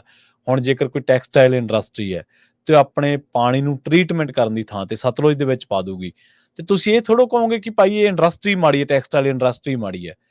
ਤੁਹਾਨੂੰ ਇਹ ਕਹਿਣਾ ਚਾਹੀਦਾ ਹੈ ਕਿ ਸਰਕਾਰਾਂ ਇਹਨਾਂ ਦੇ ਉੱਤੇ ਇੰਨਾ ਕੁ ਜਿੰਦਾ ਕੁੰਡਾ ਰੱਖਣ ਕਿ ਇਹ ਸਾਡੇ ਜਿਹੜੇ ਕੁਦਰਤੀ ਵਸੀਲੇ ਆ, ਸਾਡੇ ਜਿਹੜੀਆਂ ਜੋ ਵੀ ਸਾਡੇ ਸਾਸੇ ਨੇ ਕੁਦਰਤੀ, ਚਾਹੇ ਉਹ ਪਾਣੀ ਹੈ ਚਾਹੇ ਮਿੱਟੀ ਹੈ, ਉਹਦੇ ਰਾਹੀਂ ਇਹ ਧਰਤੀ ਦੇ ਵਿੱਚ ਬੋਰ ਕਰਕੇ ਪਾਣੀ ਨਾ ਪਾਉਣ, ਜਾਂ ਆਪਣਾ ਮਾੜਾ ਜੋ ਕੈਮੀਕਲ ਉਹ ਨਾ ਛੱਡਣ। ਹੁਣ ਜ਼ੀਰੇ ਦੇ ਵਿੱਚ ਫੈਕਟਰੀ ਦਾ ਰੌਲਾ ਹੀ ਸੀ ਨਾ, ਕਿ ਉਹ ਫੈਕਟਰੀ ਵਾਲੇ ਜਿਹੜੇ ਸੀਗੇ ਉਹ ਧਰਤੀ ਦੇ ਵਿੱਚ ਬੋਰ ਕਰ ਕਰਕੇ ਆਪਣਾ ਪਾਣੀ, ਆਪਣਾ ਗੰਦਾ ਕੈਮੀਕਲ ਛੱਡ ਰਹੇ ਸੀ, ਸਿੱਟੇ ਵਜੇ ਲੋਕਾਂ ਦੇ ਨਲਕਿਆਂ 'ਚ ਪਾਣੀ ਗੰਦਾ ਨਿਕਲਣਾ ਸ਼ੁਰੂ ਹੋ ਗਿਆ। ਸੋ ਇਹ ਨਹੀਂ, ਇਹ ਤਰਕ ਗਲਤ ਆ। ਦੂਜਾ ਜਿਹੜਾ ਤਰਕ ਹੈ ਉਹ ਇਹ ਹੋ ਸਕਦਾ ਹੈ ਕਿ ਆਪਾਂ, ਪੰਜਾਬ ਜਿਹੜਾ ਉਹ ਖੇਤੀਬਾੜੀ ਆਧਾਰਿਤ ਸੂਬਾ ਹੈ, ਅਸੀਂ ਖੇਤੀਬਾੜੀ ਤੇ ਆਧਾਰਿਤ ਜਿਹੜੇ ਸਾਨੂੰ ਉਦਯੋਗ ਨੇ, ਜਿਸ ਤਰ੍ਹਾਂ ਦੀ ਵੀ ਇੰਡਸਟਰੀ ਹੈ, ਸਮਾਲ ਸਕੇਲ ਇੰਡਸਟਰੀ ਬਹੁਤ ਹੈ, ਫੂਡ ਪ੍ਰੋਸੈਸਿੰਗ ਦੀ ਇੰਡਸਟਰੀ ਆ ਸਕਦੀ ਹੈ, ਮਤਲਬ ਜੇ ਸਾਡੇ 'ਚ ਇੱਛਾ ਸ਼ਕਤੀ ਹੋਵੇ। ਅਸੀਂ ਇਹ ਨਹੀਂ ਕਹਿ ਸਕਦੇ ਕਿ ਇੱਥੇ ਕੁਛ ਹੋ ਨਹੀਂ ਸਕਦਾ ਜੇ ਇਸੇ ਕਿਸੇ ਤਰੀਕੇ ਦੀ ਸੰਭਾਵਨਾ ਨਹੀਂ ਹੈ। ਇਹ ਸੰਭਾਵਨਾਵਾਂ ਭਰਪੂਰ ਧਰਤੀ ਹੈ ਸਾਡੀ ਪੰਜਾਬ ਦੀ, ਪਰ ਇੱਥੇ ਸਰਕਾਰਾਂ ਦੇ ਮਨਾਂ ਦੇ ਵਿੱਚ ਜਿਹੜਾ ਕਾਣ ਹੈ ਉਹ ਲੋਕਾਂ ਨੂੰ ਕੁਛ ਕਰਨ ਨਹੀਂ ਦਿੰਦਾ। ਉਹ ਨਾ ਇੰਡਸਟਰੀਅਲਿਸਟ ਨੇ ਜਿਹੜੇ ਉਹਨਾਂ ਨੂੰ, ਤੇ ਨਾ ਉਦਯੋਗਪਤੀਆਂ ਨੂੰ, ਨਾ ਜਿਹੜੇ ਨਿਵੇਸ਼ਕਾਰ ਨੇ ਉਹਨਾਂ ਨੂੰ, ਕਿਉਂਕਿ ਸਰਕਾਰਾਂ ਦੇ ਮਨਾਂ ਦੇ ਵਿੱਚ ਕਾਣ ਆ, ਦਿੱਲੀ ਦਾ ਅਲੱਗ ਆ ਤੇ ਪੰਜਾਬ ਸਰਕਾਰ ਦੀਆਂ ਆਪਣੀਆਂ ਮਜਬੂਰੀਆਂ ਨੇ। ਖੈਰ, ਜੇਕਰ ਹੁਣ ਕਾਰੋਬਾਰੀਆਂ ਤੋਂ ਸਰਕਾਰ ਦੇ ਪਾਲੇ ਹੋਏ ਬੰਦੇ ਫਿਰੌਤੀਆਂ ਮੰਗਣਗੇ ਤੇ ਫਿਰ ਆਪਾਂ ਤਾਂ ਨਿਆਂ ਜਾ ਕੇ ਸਰਕਾਰ ਕੋਲੇ ਮੰਗਣਾ, ਪਰ ਉਹ ਤਾਂ ਉਹਨਾਂ ਦੇ ਪਾਲੇ ਹੋਏ ਬੰਦੇ ਸਾਨੂੰ ਠੱਠ ਕਰ ਰਹੇ ਨੇ। ਤਾਂ ਇਹਦਾ ਇੰਪੈਕਟ ਕਿੱਥੇ ਪਊਗਾ? ਇਹਦਾ ਇੰਪੈਕਟ ਲੋਕਾਂ ਤੇ ਪਊਗਾ। ਸੋ ਇਸ ਕਰਕੇ ਇਹ ਜਿਹੜੀਆਂ ਧਮਕੀਆਂ, ਫਿਰੌਤੀਆਂ, ਕੌਲਾਂ, ਇਹ ਬੇਸ਼ੱਕ ਦੇਖਣ ਨੂੰ ਇਹ ਲੱਗਦਾ ਹੈ ਕਿ ਸ਼ਾਇਦ ਇਹ ਸਰਕਾਰ ਦੀ ਅਪਰੋਚ ਤੋਂ ਬਾਹਰ ਦੀਆਂ ਗੱਲਾਂ ਨੇ, ਪਰ ਇਹ ਤੁਸੀਂ ਦੇਖੋ ਕਿ ਲੋਕਾਂ ਦੀ ਕਿੱਡੀ ਕਿਸਮਤ ਮਾੜੀ ਕਹਿ ਲਓ ਜਾਂ ਕੁਛ ਵੀ ਹੈ, ਕਿ ਸਰਕਾਰਾਂ ਦੀਆਂ ਏਜੰਸੀਆਂ ਦੇ ਲੋਕ ਬਣ ਕੇ ਸਰਕਾਰਾਂ ਦੇ ਪਾਲੇ ਹੋਏ ਗੁੰਡੇ ਹੀ ਉਹਨਾਂ ਨੂੰ ਠੱਠ ਕਰ ਰਹੇ ਨੇ, ਉਹਨਾਂ ਤੋਂ ਫਿਰੌਤੀਆਂ ਮੰਗ ਕੇ ਉਹਨਾਂ ਨੂੰ ਸਗੋਂ ਬਹੁਤ ਵੱਡੇ ਆਰਥਿਕ ਸੰਕਟ ਦੇ ਵੱਲ ਵੀ ਧੱਕ ਦਿੰਦੇ ਨੇ। ਖੈਰ, ਆਪਾਂ ਕਿਸਾਨੀ ਦੀ ਗੱਲ ਕਰੀਏ ਅਗਲੀ, ਡੀਏਪੀ ਦਾ ਜਿਹੜਾ ਸੰਕਟ ਹੈ, ਆਪਾਂ ਬਹੁਤ ਦਿਨ ਪਹਿਲਾਂ ਹੀ ਇਸ ਜੋ ਪੰਜਾਬ ਦੇ ਵਿੱਚ ਲੰਘੇ 20-25 ਦਿਨਾਂ ਦੇ ਦੌਰਾਨ ਵਾਪਰਿਆ ਝੋਨੇ ਦੀ ਖਰੀਦ ਦੇ ਦਰਮਿਆਨ, ਇਸ ਨੂੰ ਲੈ ਕੇ ਆਪਾਂ ਹਰ ਪਹਿਲੂ ਤੇ ਗੱਲ ਕਰਦੇ ਰਹੇ ਇਸ ਪ੍ਰੋਗਰਾਮ ਦੇ ਵਿੱਚ। ਹਰ ਪਹਿਲੂ ਤੇ ਹਰ ਪੱਖ ਦੇ ਉੱਤੇ ਆਪਾਂ ਇੱਥੇ ਤੱਕ ਵੀ ਇਸ਼ਾਰਾ ਕੀਤਾ ਕਿ ਜੇਕਰ ਇਹ ਟਕਰਾਅ ਇਸ ਤਰ੍ਹਾਂ ਵੱਧਦਾ ਗਿਆ ਤੇ ਕੱਲ ਨੂੰ ਕਿਤੇ ਟਕਰਾਅ ਪੰਜਾਬ ਦੀ ਸ਼ਹਿਰੀ ਤੇ ਪੇਂਡੂ ਆਬਾਦੀ ਦੇ ਵਿੱਚ ਨਾ ਵੱਧ ਜਾਵੇ। ਆਪਾਂ ਇਸ ਗੱਲ ਵੱਲ ਵੀ ਇਸ਼ਾਰਾ ਕੀਤਾ ਸੀਗਾ। ਹੁਣ ਡੀਏਪੀ ਖਾਦ ਬਾਰੇ ਪੰਜਾਬ ਸਰਕਾਰ ਦਾ ਤੁਸੀਂ ਤਰਕ ਦੇਖੋ। ਪੰਜਾਬ ਸਰਕਾਰ ਕਹਿੰਦੀ ਹੈ ਕਿ ਅਸੀਂ ਡੀਏਪੀ ਖਾਦ ਦੇ ਬਾਰੇ ਲਿਖਿਆ ਹੈ ਕਿ ਜੀ ਉਹ ਸਾਨੂੰ 1 ਨਵੰਬਰ ਤੋਂ 15 ਨਵੰਬਰ ਤੱਕ ਮਿਲ ਜਾਣੀ ਚਾਹੀਦੀ ਹੈ। 15 ਨਵੰਬਰ ਬਿਜਾਈ ਦਾ ਪੀਕ ਹੁੰਦਾ ਹੈ, ਤੇ ਜੇਕਰ ਤੁਸੀਂ ਉਹਨਾਂ ਨੂੰ ਪਹਿਲਾਂ ਹੀ 15 ਨਵੰਬਰ ਤੱਕ ਕਹਿ ਰਹੇ ਹੋ, ਉਹਨਾਂ ਨੇ ਕਰਦੇ ਕਰਾਉਂਦੇ ਨੇ 30 ਨਵੰਬਰ ਕਰ ਦੇਣਾ, ਤੇ ਫਿਰ ਜਿਹੜੀ ਪੰਜਾਬੀ 'ਚ ਕਹਾਵਤ ਹੈ ਕਿ ਤੀਆਂ ਪਿੱਛੋਂ ਪਰਾਂਦੀ ਕੀ ਫੂਕਣੀ ਹੈ, ਉਹੀ ਗੱਲ ਹੋ ਗਈ ਕਿ ਜਦੋਂ ਲੋਕਾਂ ਦੀ ਕਣਕ ਹੀ ਬੀਜੀ ਗਈ ਤੇ ਫਿਰ ਉਹਨਾਂ ਨੇ ਡੀਏਪੀ ਕੀ ਸਿਰ 'ਚ ਮਾਰਨੀ ਹੈ। ਜਦੋਂ ਲੋਕਾਂ ਦੀਆਂ ਹੋਰ ਜਿਹੜੀਆਂ ਫਸਲਾਂ ਨੇ ਉਹ ਬੀਜੀਆਂ ਹੀ ਗਈਆਂ, ਫਿਰ ਡੀਏਪੀ ਦਾ ਕੀ ਕਰਨਾ ਲੋਕਾਂ ਨੇ? ਡੀਏਪੀ ਤਾਂ ਹੁਣ ਚਾਹੀਦੀ ਹੈ ਨਾ ਜਦੋਂ ਕਣਕ ਦੀ ਬਿਜਾਈ ਕਰਨੀ ਹੈ। ਔਰ ਇਹਦੇ ਨਾਲ ਇੱਕ ਅਗਲਾ ਜਿਹੜਾ ਇੰਪੈਕਟ ਆ ਉਹ ਇਹ ਹੈ ਕਿ ਜਦੋਂ ਕਿਸੇ ਵੀ ਫਸਲ ਨੂੰ ਜਿਹੜੀ ਉਹਦੀ ਲੋੜੀਂਦੀ ਉਹਨੂੰ ਤੱਤ ਚਾਹੀਦੇ ਨੇ ਜਾਂ ਉਹਨੂੰ ਜਿੰਨੀ ਪੌਸ਼ਟਿਕਤਾ ਜ਼ਮੀਨ ਦੇ ਵਿੱਚ ਚਾਹੀਦੀ ਹੈ, ਉਹ ਜਦੋਂ ਨਹੀਂ ਮਿਲਦੀ ਤਾਂ ਬੂਟਾ ਗਰੋ ਨਹੀਂ ਕਰਦਾ। ਜਦੋਂ ਬੂਟਾ ਗਰੋ ਨਹੀਂ ਕਰਦਾ ਤੇ ਉਹਨੂੰ ਲੱਗੂਗਾ ਕੀ? ਮਤਲਬ ਕੱਲੀ ਡੀਏਪੀ ਨਾ ਮਿਲਣ ਦਾ ਸੰਕਟ ਨਹੀਂਗਾ, ਕੱਲ ਨੂੰ ਸਾਡੇ ਮੂਹਰੇ ਝਾੜ ਦਾ ਸੰਕਟ ਵੀ ਹੈ, ਤੇ ਜੇਕਰ ਝਾੜ ਦਾ ਸੰਕਟ ਹੈ ਤਾਂ ਫਿਰ ਕਿਸਾਨ ਦੀ ਆਮਦਨ ਦਾ ਵੀ ਸੰਕਟ ਹੈ, ਤੇ ਜੇਕਰ ਕਿਸਾਨ ਦੀ ਆਮਦਨ ਦਾ ਸੰਕਟ ਆ ਤੇ ਜਿਵੇਂ ਆਪਾਂ ਦੂਜੀਆਂ ਧਿਰਾਂ ਨੂੰ ਹਰ ਵਾਰੀ ਨਾਲ ਜੋੜਦੇ ਹਾਂ ਤਾਂ ਉਹਦਾ ਸਮੁੱਚਤਾ ਦੇ ਵਿੱਚ ਜਿਹੜਾ ਪ੍ਰਭਾਵ ਆ ਉਹ ਪੰਜਾਬ ਦੀ ਇਕਨੋਮੀ ਤੇ ਪੈਣਾ ਵੀ ਲਾਜ਼ਮੀ ਹੈ। ਸੋ ਇਕੱਲਾ ਅਸੀਂ ਕਈ ਵਾਰੀ ਸਾਨੂੰ ਲੱਗਦਾ ਕਿ ਇਹ ਤਾਂ ਛੋਟਾ ਜਿਹਾ ਮਸਲਾ ਨਾ, ਪਰ ਉਹ ਛੋਟਾ ਮਸਲਾ ਨਹੀਂ ਹੁੰਦਾ, ਉਹ ਬਹੁਤ ਵੱਡਾ ਮਸਲਾ ਹੁੰਦਾ। ਜੋ ਉਹਦੇ ਜਿਹੜੇ ਇੰਪੈਕਟ ਹੁੰਦੇ ਨੇ, ਕਈ ਵਾਰੀ ਆਪਾਂ ਆਮ ਜ਼ਿੰਦਗੀ ਦੇ ਵਿੱਚ ਇਹ ਗੱਲ ਦੇਖਦੇ ਹਾਂ ਕਿ ਕਿਸੇ ਬੰਦੇ ਨੇ ਉਹ ਕਹਿੰਦਾ ਮੈਂ ਤਾਂ ਫਲਾਣੇ ਨੂੰ ਇੰਨੀ ਗੱਲ ਹੀ ਕਹੀ ਸੀਗੀ, ਉਹ ਤੁਸੀਂ ਤਾਂ ਇੰਨੀ ਕਹੀ ਸੀ, ਦੂਜੇ ਸਾਹਮਣੇ ਵਾਲੇ ਬੰਦੇ ਤੇ ਉਹ ਕਿੰਨਾ ਇੰਪੈਕਟ ਕਰ ਗਈ, ਜਾਂ ਉਦੋਂ ਉਹਦੀ ਮਨੋਦਸ਼ਾ ਕੀ ਸੀ, ਜਾਂ ਉਦੋਂ ਉਹ ਗੁਜ਼ਰ ਕਿਹੜੇ ਵਕਤ ਦੇ ਵਿੱਚੋਂ ਰਿਹਾ ਸੀ, ਜਾਂ ਉਹਨੇ ਲਾਈ ਕਿਹੜੇ ਤਰੀਕੇ ਨਾਲ, ਤੇ ਗੱਲ ਨੁਕਸਾਨ ਤਾਂ ਬਹੁਤ ਕਰਦੀ ਹੈ ਨਾ। ਹੁਣ ਜੇ ਡੀਏਪੀ ਨਹੀਂ ਮਿਲੂਗੀ ਤੇ ਮੰਨ ਲਓ ਜੇ ਕੱਲ੍ਹ ਨੂੰ ਕਣਕ ਦੇ ਝਾੜ ਤੇ ਇਹਦਾ ਅਸਰ ਪੈਂਦਾ, ਕਿਸਾਨ ਦੀ ਆਮਦਨ ਘਟੂਗੀ, ਤਾਂ ਫਿਰ ਅਸੀਂ ਕਿਹਦੇ ਕੋਲੇ ਜਾ ਕੇ ਰੋਵਾਂਗੇ? ਸਰਕਾਰਾਂ ਤਾਂ ਸਗੋਂ ਚਾਹੁੰਦੀਆਂ ਕਿ ਨਾ ਮੰਡੀਆਂ ਦੇ ਵਿੱਚ, ਕਿਉਂਕਿ ਇਹਨਾਂ ਨੂੰ ਲੋੜ ਨਹੀਂ ਆ। ਹੁਣ ਇਹਨਾਂ ਨੂੰ ਪਤਾ ਹੈ ਕਿ ਜੇਕਰ ਝਾੜ ਵੱਧ ਹੋਊਗਾ ਸਾਨੂੰ ਫਸਲ ਚੱਕਣੀ ਪਊਗੀ, ਲਿਫਟਿੰਗ ਹੋਊਗੀ, ਲਿਫਟਿੰਗ ਦਾ ਰੌਲਾ ਪਊਗਾ। ਤੇ ਜੇਕਰ ਇਹ ਮਸਲੇ ਹੀ ਚੱਕ ਦਈਏ ਆਪਾਂ, ਜੇਕਰ ਸ਼ੁਰੂਆਤ ਦੇ ਵਿੱਚ ਹੀ ਕਿਸਾਨ ਨੂੰ ਢਾਹ ਲਾ ਦਈਏ, ਉਹਨੂੰ ਨਾ ਆਪਾਂ ਇਸ ਥਾਂ ਤੇ ਆਉਣ ਦਈਏ ਕਿ ਉਹਦੀ ਫਸਲ ਵਾਧੂ ਹੋਵੇ, ਬੰਪਰ ਪੈਦਾਵਾਰ ਹੋਵੇ, ਤੇ ਉਸ ਤੋਂ ਬਾਅਦ ਉਹ ਮੰਡੀਆਂ 'ਚ ਰੁਲੇ, ਨਾਲੇ ਕੇਂਦਰ ਸਰਕਾਰ ਦਾ ਜਲੂਸ ਨਿਕਲੂ ਤੇ ਨਾਲੇ ਪੰਜਾਬ ਸਰਕਾਰ ਦਾ, ਤੇ ਆਪਾਂ ਸ਼ੁਰੂ ਦੇ ਵਿੱਚ ਹੀ ਇਹਨਾਂ ਨੂੰ ਕਰ ਦਿੰਦੇ ਹਾਂ। ਜਿਹੜੀ ਲੋਕ ਤੱਤ ਕੱਢਦੇ ਨੇ ਇਸ ਸਾਰੇ ਸੰਕਟ ਦਾ, ਉਹ ਇਹ ਹੈ ਕਿ ਅਸਲ ਦੇ ਵਿੱਚ ਮੋਦੀ ਸਰਕਾਰ ਖੇਤੀ ਕਾਨੂੰਨਾਂ ਨੂੰ ਭੁੱਲੀ ਨਹੀਂ ਗੀ। ਉਹਨਾਂ ਦਾ ਇਹਨਾਂ ਨੂੰ ਲਾਗੂ ਕਰਨ ਦਾ ਤੌਰ ਤਰੀਕਾ, ਉਹਨਾਂ ਦਾ ਇਹਨਾਂ ਨੂੰ ਲੋਕਾਂ ਦੇ ਉੱਤੇ ਥੋਪਣ ਦਾ ਜਿਹੜਾ ਤੌਰ ਤਰੀਕਾ ਉਹ ਜ਼ਰੂਰ ਬਦਲਿਆ, ਪਰ ਉਹ ਸਰਕਾਰ ਭੁੱਲੀ ਨਹੀਂ ਗੀ। ਉਹਨਾਂ ਨੇ CCL ਜਾਰੀ ਕਰਤੀ, ਸੱਚੇ ਹੋ ਗਏ ਲੋਕਾਂ ਦੇ ਵਿੱਚ ਕਿ ਅਸੀਂ ਤਾਂ ਜੀ ਜਾਰੀ ਕਰਤੀ, ਪਰ ਉਸ ਤੋਂ ਬਾਅਦ ਸ਼ੈਲਰਾਂ ਦੇ ਵਿੱਚੋਂ ਜਿਹੜਾ ਚੌਲ ਸੀਗਾ ਉਹ ਨਹੀਂ ਚੱਕਿਆ, ਤੇ ਹੋਰ ਜਿਹੜੀਆਂ ਤਰੀਕੇਕਾਰ ਨੇ ਉਹਨਾਂ ਦੇ ਨਾਲ ਪੰਜਾਬੀਆਂ ਨੂੰ, ਕਿਸਾਨਾਂ ਨੂੰ ਠੱਠ ਕਰ ਰਹੀ ਹੈ। ਹੁਣ ਜਿਹੜੀ ਨਵੀਂ ਬਿਪਤਾ ਹੈ ਉਹ ਇਹ ਹੈ ਕਿ ਸੂਬੇ ਦੀ ਕਿਸਾਨੀ ਨੂੰ ਇਸ ਵੇਲੇ 2 ਸੰਕਟ ਝੱਲਣੇ ਪੈ ਰਹੇ ਨੇ, ਇੱਕ ਤਾਂ ਝੋਨੇ ਦੀ ਚੁਕਾਈ ਦਾ ਤੇ ਦੂਜਾ ਡੀਏਪੀ ਦੀ ਕਾਲੇ ਬਾਜ਼ਾਰੀ ਦਾ। ਜਦੋਂ ਝੋਨੇ ਦੀ ਖਰੀਦ ਦਾ ਕੰਮ ਨਿਬੜੂਗਾ ਤੇ ਡੀਏਪੀ ਖਾਦ ਨੂੰ ਲੈ ਕੇ ਨਵੀਂ ਬਿਪਤਾ ਜਿਹੜੀ ਉਹ ਤੇਜ਼ੀ ਨਾਲ ਉਭਰੂਗੀ। ਮੁੱਖ ਮੰਤਰੀ ਭਗਵੰਤ ਮਾਨ ਨੇ ਕੇਂਦਰੀ ਮੰਤਰੀ JP ਨੱਡਾ ਦੇ ਨਾਲ ਮੀਟਿੰਗ ਕਰਕੇ 1.5 ਲੱਖ ਮੀਟ੍ਰਿਕ ਟਨ ਜਿਹੜੀ ਹੈ ਡੀਏਪੀ ਖਾਦ ਦੀ ਫੌਰੀ ਮੰਗ ਕੀਤੀ ਹੈ। ਪਤਾ ਲੱਗਿਆ ਕਿ ਪੰਜਾਬ ਨੂੰ ਹਾੜੀ ਦੀ ਫਸਲ ਦੇ ਲਈ 5,50,000 ਮੀਟ੍ਰਿਕ ਟਨ ਜਿਹੜੀ ਆ ਉਹਦੀ ਡੀਏਪੀ ਖਾਦ ਦੀ ਲੋੜ ਆ, ਜਿਹਦੇ ਵਿੱਚ 70,000 ਮੀਟ੍ਰਿਕ ਟਨ ਆਲੂਆਂ ਦੀ ਬਿਜਾਈ ਵਾਲੀ ਖਾਦ ਵੀ ਸ਼ਾਮਲ ਹੈ। ਪੰਜਾਬ ਦੇ ਕੋਲ ਇਸ ਵੇਲੇ 2,35,000 ਮੀਟ੍ਰਿਕ ਟਨ ਡੀਏਪੀ ਖਾਦ ਪਹੁੰਚੀ ਹੈ, ਜਿਹੜੀ ਕਿ ਮੰਗ ਦੇ ਮੁਤਾਬਕ 43% ਹੈ। ਵੱਧਦੀ ਵੀ ਨਹੀਂ ਪਹੁੰਚੀ ਜਿੰਨੀ ਸਾਡੀ ਟੋਟਲ ਮੰਗ ਆ ਉਹਦੇ ਮੁਤਾਬਕ। ਕੇਂਦਰ ਸਰਕਾਰ ਨੇ ਅਕਤੂਬਰ ਦੇ ਵਿੱਚ 2.5 ਲੱਖ ਮੀਟ੍ਰਿਕ ਟਨ ਦੀ ਐਲੋਕੇਸ਼ਨ ਕੀਤੀ ਸੀ, ਪਰ ਬਦਲੇ ਦੇ ਵਿੱਚ ਪੰਜਾਬ ਨੂੰ ਸਿਰਫ 70,000 ਮੀਟ੍ਰਿਕ ਟਨ ਮਿਲੀ ਹੈ। ਪਤਾ ਲੱਗਾ ਕਿ 62,000 ਮੀਟ੍ਰਿਕ ਟਨ ਡੀਏਪੀ ਖਾਦ ਦੇ ਬਦਲ ਵਜੋਂ ਨਵੇਂ ਪ੍ਰਬੰਧ ਜਿਹੜੇ ਕੀਤੇ ਗਏ ਆ ਪ੍ਰਾਈਵੇਟ ਡੀਲਰਾਂ ਵੱਲੋਂ ਡੀਏਪੀ ਖਾਦ ਦੇ ਸੰਕਟ ਦੇ ਵਿੱਚੋਂ ਹੱਥ ਰੰਗੇ ਜਾ ਰਹੇ ਨੇ। ਪਟਿਆਲਾ ਅਤੇ ਸੰਗਰੂਰ ਜ਼ਿਲ੍ਹੇ ਅਜਿਹੇ ਨੇ ਜਿਨ੍ਹਾਂ ਦੇ ਵਿੱਚ ਇਹ ਕਾਲਾਬਾਜ਼ਾਰੀ ਕਾਫੀ ਚੱਲ ਰਹੀ ਆ। ਬਹੁਤੇ ਡੀਲਰ ਕਿਸਾਨਾਂ ਨੂੰ ਡੀਏਪੀ ਖਾਦ ਦੇ ਗੱਟੇ ਦੇ ਨਾਲ ਸਥਾਨਕ ਪੱਧਰ ਦੇ ਐਗਰੋ ਕੈਮੀਕਲ ਦੇ ਰਹੇ ਨੇ, ਜਿਨ੍ਹਾਂ ਦਾ ਪ੍ਰਿੰਟ ਰੇਟ ਕਾਫੀ ਜ਼ਿਆਦਾ ਹੈ। ਉਂਝ ਡੀਏਪੀ ਖਾਦ ਦਾ ਗੱਟਾ 1350 ਦਾ ਹੈ, ਪਰ ਕਿਸਾਨਾਂ ਨੂੰ 3 ਤੋਂ ਲੈ ਕੇ 400 ਰੁਪਏ ਪ੍ਰਤੀ ਗੱਟਾ ਵਾਧੂ ਜਿਹੜੇ ਨੇ ਉਤਪਾਦ ਥੋਪੇ ਜਾ ਰਹੇ ਨੇ। ਸੰਗਰੂਰ ਦੇ ਨਿਦਾਮਪੁਰ ਦੇ ਕਿਸਾਨ ਨੇ ਕੁਲਵਿੰਦਰ ਸਿੰਘ, ਉਹ ਕਹਿੰਦੇ ਨੇ ਕਿ ਕਿਸਾਨਾਂ ਦੀ ਡੀਲਰਾਂ ਹੱਥੋਂ ਲੁੱਟ ਹੋ ਰਹੀ ਹੈ, ਜਿਨ੍ਹਾਂ ਨੂੰ ਰੋਕਣ ਵਾਸਤੇ ਸਰਕਾਰ ਫੌਰੀ ਸੂਬੇ ਦੇ ਵਿੱਚ ਛਾਪੇਮਾਰੀ ਸ਼ੁਰੂ ਕਰੇ। ਐਗਰੀ ਇਨਪੁਟ ਡੀਲਰਸ ਐਸੋਸੀਏਸ਼ਨ ਦੇ ਜਨਰਲ ਸਕੱਤਰ ਗੋਕਲ ਪ੍ਰਕਾਸ਼ ਗੁਪਤਾ ਦਾ ਕਹਿਣਾ ਹੈ ਕਿ ਖਾਦ ਕੰਪਨੀਆਂ ਵੱਲੋਂ ਡੀਲਰਾਂ ਨੂੰ ਵਾਧੂ ਉਤਪਾਦ ਜਿਹੜੇ ਨੇ ਉਹ ਜ਼ਬਰੀ ਦਿੱਤੇ ਜਾ ਰਹੇ ਨੇ, ਜਿਸ ਕਰਕੇ ਕਿਸਾਨਾਂ ਨੂੰ ਅੱਗੇ ਦੇਣਾ ਉਹਨਾਂ ਦੀ ਮਜਬੂਰੀ ਬਣ ਗਿਆ। ਜ਼ਿਆਦਾਤਰ ਡੀਲਰ ਅਤੇ ਸਹਿਕਾਰੀ ਸਭਾਵਾਂ ਵਾਲੇ ਨੈਨੋ ਖਾਦ ਵੀ ਕਿਸਾਨਾਂ ਨੂੰ ਖਰੀਦਣ ਦੇ ਲਈ ਮਜਬੂਰ ਕਰ ਰਹੇ ਨੇ। ਪੇਂਡੂ ਸਹਿਕਾਰੀ ਸਭਾਵਾਂ ਵੀ ਇਸ ਮਾਮਲੇ ਦੇ ਵਿੱਚ ਘੱਟ ਨਹੀਂ ਗਈਆਂ, ਜਿਨ੍ਹਾਂ ਵੱਲੋਂ ਕਿਸਾਨਾਂ ਤੇ ਇਹ ਜਿਹੜੇ ਉਤਪਾਦ ਨੇ ਉਹ ਥੋਪੇ ਜਾ ਰਹੇ ਨੇ। ਸੂਬੇ ਦੇ ਵਿੱਚ ਇਸ ਟਾਈਮ 3520 ਸਹਿਕਾਰੀ ਸਭਾਵਾਂ ਨੇ, ਜਿਨ੍ਹਾਂ ਦੇ ਵਿੱਚੋਂ ਬਹੁਤੀਆਂ ਸਭਾਵਾਂ ਦੇ ਕੋਲ ਹਾਲੇ ਖਾਦ ਜਿਹੜੀ ਆ ਉਹ ਪੁੱਜੀ ਨਹੀਂ ਹੈ। ਦੇਸ਼ ਦੇ ਵਿੱਚ 60% ਤੋਂ ਜ਼ਿਆਦਾ ਡੀਏਪੀ ਖਾਦ ਵਿਦੇਸ਼ਾਂ ਦੇ ਵਿੱਚੋਂ ਮੰਗਵਾਈ ਜਾਂਦੀ ਹੈ ਤੇ ਇਕੱਲਾ 30 ਲੱਖ ਮੀਟ੍ਰਿਕ ਟਨ ਖਾਦ ਚੀਨ ਭੇਜਦਾ ਰਿਹਾ। ਰੂਸ ਯੂਕਰੇਨ ਜੰਗ ਦਾ ਅਸਰ ਵੀ ਇਸ ਦੀ ਸਪਲਾਈ ਤੇ ਪਿਆ। ਇਸ ਵਾਰ ਖਾਦ ਦੀ ਕੀਮਤ $640 ਪ੍ਰਤੀ ਟਨ ਤੱਕ ਪਹੁੰਚ ਗਈ ਹੈ, ਜੋ ਕਿ ਜਨਵਰੀ ਮਹੀਨੇ ਦੇ ਵਿੱਚ $495 ਪ੍ਰਤੀ ਟਨ ਸੀਗੀ। ਇਹਦਾ ਜਿਹੜਾ ਅਸਰ ਹੈ ਉਹ ਵੀ ਕਿਸਾਨੀ ਤੇ ਪੈਣਾ। ਹੁਣ ਜਾਂਦੇ ਜਾਂਦੇ ਆਪਾਂ ਗੱਲ ਕਰ ਲਈਏ ਕਿ ਇਹ ਸਾਰੇ ਸੰਕਟਾਂ ਦੇ ਦਰਮਿਆਨ ਜਿਹੜੀ ਪੰਜਾਬ ਦੀ ਪੋਲੀਟੀਕਲ ਧਿਰ ਹੈ ਉਹਦੀ ਜ਼ਿੰਮੇਵਾਰੀ ਕੀ ਬਣਦੀ ਹੈ। ਉਹਦੀ ਜ਼ਿੰਮੇਵਾਰੀ ਇਹ ਬਣਦੀ ਹੈ ਕਿ ਉਹ ਪੰਜਾਬ ਦੇ ਲੋਕਾਂ ਦੇ ਸੰਕਟਾਂ ਦਾ ਹੱਲ ਕਰੇ ਤੇ ਮੰਡੀਆਂ ਦੇ ਵਿੱਚ ਜਿਹੜਾ ਝੋਨਾ ਪਿਆ ਉਹਨੂੰ ਚੁਕਾਵੇ, ਲਿਫਟਿੰਗ ਕਰਾਵੇ, ਸ਼ੈਲਰ ਮਾਲਕਾਂ ਦੇ ਨਾਲ ਗੱਲਬਾਤ ਕਰੇ। ਪ੍ਰਬੰਧ ਤਾਂ ਇਹ 2 ਮਹੀਨੇ ਪਹਿਲਾਂ, 1.5 ਮਹੀਨਾ ਪਹਿਲਾਂ ਹੀ ਕਰ ਲੈਣੇ ਚਾਹੀਦੇ ਸੀ, ਪਰ ਜੇਕਰ ਹੁਣ ਵੀ ਉਹ ਕਰਦੇ ਨੇ ਤਾਂ ਲੋਕਾਂ ਨੂੰ ਸੁੱਖ ਦਾ ਸਾਹ ਮਿਲੂਗਾ। ਪਰ ਉਹ ਕਰ ਕੀ ਰਹੇ ਨੇ? ਆਮ ਆਦਮੀ ਪਾਰਟੀ ਵਾਲੇ ਨੇ ਉਹਨਾਂ ਨੇ ਭਾਜਪਾ ਦਾ ਦਫ਼ਤਰ ਦਾ ਘਿਰਾਓ ਕੀਤਾ। ਆਪਾਂ ਖਬਰਾਂ ਸਾਂਝੀਆਂ ਵੀ ਕੀਤੀਆਂ ਸੀ, ਕੱਲ ਵੀ ਤੁਹਾਨੂੰ ਦੱਸਿਆ ਸੀਗਾ ਕਿ ਦਫ਼ਤਰ ਦੇ ਘਿਰਾਓ ਦੇ ਨਾਲ ਝੋਨਾ ਚੱਕਿਆ ਜਾਊਗਾ, ਡੀਏਪੀ ਮਿਲ ਜੂਗੀ। ਉੱਥੇ ਬਹਿੰਦਾ ਕੌਣ ਹੈ? ਕੇਂਦਰੀ ਮੰਤਰੀ ਕੋਈ ਬਹਿੰਦਾ ਜਾਂ ਉਸ ਦਫ਼ਤਰ ਦੇ ਨਾਲ ਸਿੱਧੀ ਕੋਈ ਗੱਲਬਾਤ ਹੈ ਪੀਐਮਓ ਦੇ ਨਾਲ, ਤੇ ਜੇ ਤੁਸੀਂ ਉਸ ਦਫ਼ਤਰ ਦਾ ਘਿਰਾਓ ਕਰੋਗੇ ਤਾਂ ਤੁਹਾਡੀ ਪੀਐਮਓ ਦੇ ਵਿੱਚ ਸਿੱਧੀ ਗੱਲ ਕਰਾ ਦੇਣਗੇ? ਕੁਛ ਵੀ ਨਹੀਂ ਹੈ। ਸਿਰਫ ਤੇ ਸਿਰਫ ਇੱਕ ਪੋਲੀਟੀਕਲ ਇਵੈਂਟ ਹੈ, ਇੱਕ ਹੋਛੀ ਰਾਜਨੀਤੀ ਹੈ। ਔਰ ਕਮਾਲ ਦੀ ਗੱਲ ਹੈ ਕਿ ਤੁਸੀਂ ਇਹ ਤਾਂ ਸੁਣਿਆ ਹੋਣਾ ਹੈ ਕਿ ਜਿਹੜੀਆਂ ਵਿਰੋਧੀ ਧਿਰਾਂ ਨੇ, ਆਪੋਜੀਸ਼ਨਸ ਨੇ, ਸੰਘਰਸ਼ੀਲ ਧਿਰਾਂ ਨੇ, ਹੋਰ ਲੋਕ ਨੇ, ਉਹ ਪ੍ਰੋਟੈਸਟ ਕਰਦੇ ਆ। ਕਦੇ ਸੱਤਾਧਾਰੀ ਵੀ ਸੁਣਿਆ ਪ੍ਰੋਟੈਸਟ ਕਰਦੇ? ਤੇ ਜੇਕਰ ਪ੍ਰੋਟੈਸਟ ਕਰਨਾ ਤੁਸੀਂ ਚੰਡੀਗੜ੍ਹ ਕਰਨਾ। ਤੁਹਾਡੇ ਐਮਐਲਏ ਨਿੱਤ ਉੱਥੇ ਅਰਵਿੰਦ ਕੇਜਰੀਵਾਲ ਨੂੰ ਮਿਲਦੇ ਨੇ, ਰਿਪੋਰਟ ਦਿੰਦੇ ਨੇ, ਔਰ ਉਹਨਾਂ ਨੂੰ ਪਲੂਸ ਕੇ ਪੁੱਛਦਾ ਵੀ ਜੇ ਅਸੀਂ ਵੱਡੀ ਤਬਦੀਲੀ ਕਰ ਲਈਏ ਤੇ ਉਹਦੇ ਨਾਲ ਤੁਸੀਂ ਕਿੱਧਰ ਖੜੋਗੇ? ਤੁਸੀਂ ਉਸ ਪਾਸੇ ਖੜੋਗੇ ਕਿ ਸਾਡੇ ਵਾਲੇ ਪਾਸੇ ਖੜੋਗੇ? ਤੇ ਉਹ ਉੱਥੇ ਜਿਹੜੀਆਂ ਦੂਜੀਆਂ ਸਿਆਸੀ ਬੁਣਤੀਆਂ ਨੇ ਉਹ ਤਾਂ ਬੁਣੀ ਜਾਂਦੇ ਨੇ। ਉਹਨਾਂ ਦਾ ਕਦੇ ਇਦਾਂ ਹੀਆ ਨਹੀਂ ਪਿਆ ਪੰਜਾਬ ਦੇ ਐਮਐਲਏਜ਼ ਦਾ ਕਿ ਯਾਰ ਜਿਹੜੇ ਲੋਕਾਂ ਨੇ ਸਾਨੂੰ ਵੋਟਾਂ ਪਾਈਆਂ ਉਹ ਤਾਂ ਦੀਵਾਲੀ ਦਾ ਤਿਉਹਾਰ ਵੀ ਮੰਡੀਆਂ 'ਚ ਮਨਾ ਰਹੇ। ਔਰ ਕਿਸਾਨ ਕਹਿੰਦਾ, ਤੁਸੀਂ ਗੱਲ ਕਰਕੇ ਉਹਦੇ ਨਾਲ ਦੇਖੋ ਸਹੀ, ਉਹ ਕਹਿੰਦਾ ਕਿ ਸਾਡੀ ਕਾਹਦੀ ਦੀਵਾਲੀ, ਜੇ ਢੇਰੀ ਛੱਡਦੇ ਆ ਤੇ ਇੱਥੇ ਚੋਰੀ ਦਾ ਡਰ ਹੈ, ਤੇ ਜੇ ਘਰੇ ਨਹੀਂ ਜਾਂਦੇ ਤਾਂ ਜਵਾਕ ਉਹ ਵਿਚਾਰੇ ਝਾਕਦੇ ਨੇ ਸਾਡੇ ਵੱਲ। ਔਰ ਉਹਦੇ ਕੋਲੇ ਪੈਸਾ ਨਹੀਂ ਹੈ ਇਸ ਟਾਈਮ ਪੰਜਾਬ ਦੇ ਕਿਸਾਨ ਕੋਲੇ। ਠੀਕ ਹੈ, ਲੋਕ ਇੱਕ ਦੂਜੇ ਤੋਂ ਫੜਾ ਫੜਾਈ ਉਧਾਰ ਉਹ ਚੱਲਦਾ ਉਸ ਆਪਣੇ ਉੱਥੇ ਪੰਜਾਬ ਦੇ ਵਿੱਚ, ਪਰ ਜੇਕਰ ਕੋਈ ਕਵੇ ਕਿ ਮੇਰੀ ਜੇਬ ਦੇ ਵਿੱਚ ਪੈਸੇ ਨੇ ਤੇ ਮੈਂ ਜਵਾਕਾਂ ਦੇ ਜਿਹੜੇ ਚਾਅ ਮਲਾਰ ਨੇ ਉਹ ਤਿਉਹਾਰ ਦੇ ਪੂਰੇ ਕਰ ਦੂੰਗਾ, ਇਹ ਸੱਚ ਹੈ ਕਿ ਪੰਜਾਬ ਦੀ ਕਿਸਾਨੀ ਦਾ ਇੱਕ ਬਹੁਤ ਵੱਡਾ ਹਿੱਸਾ ਸਮਰੱਥ ਕਿਸਾਨ ਵੀ ਹੋਣਗੇ।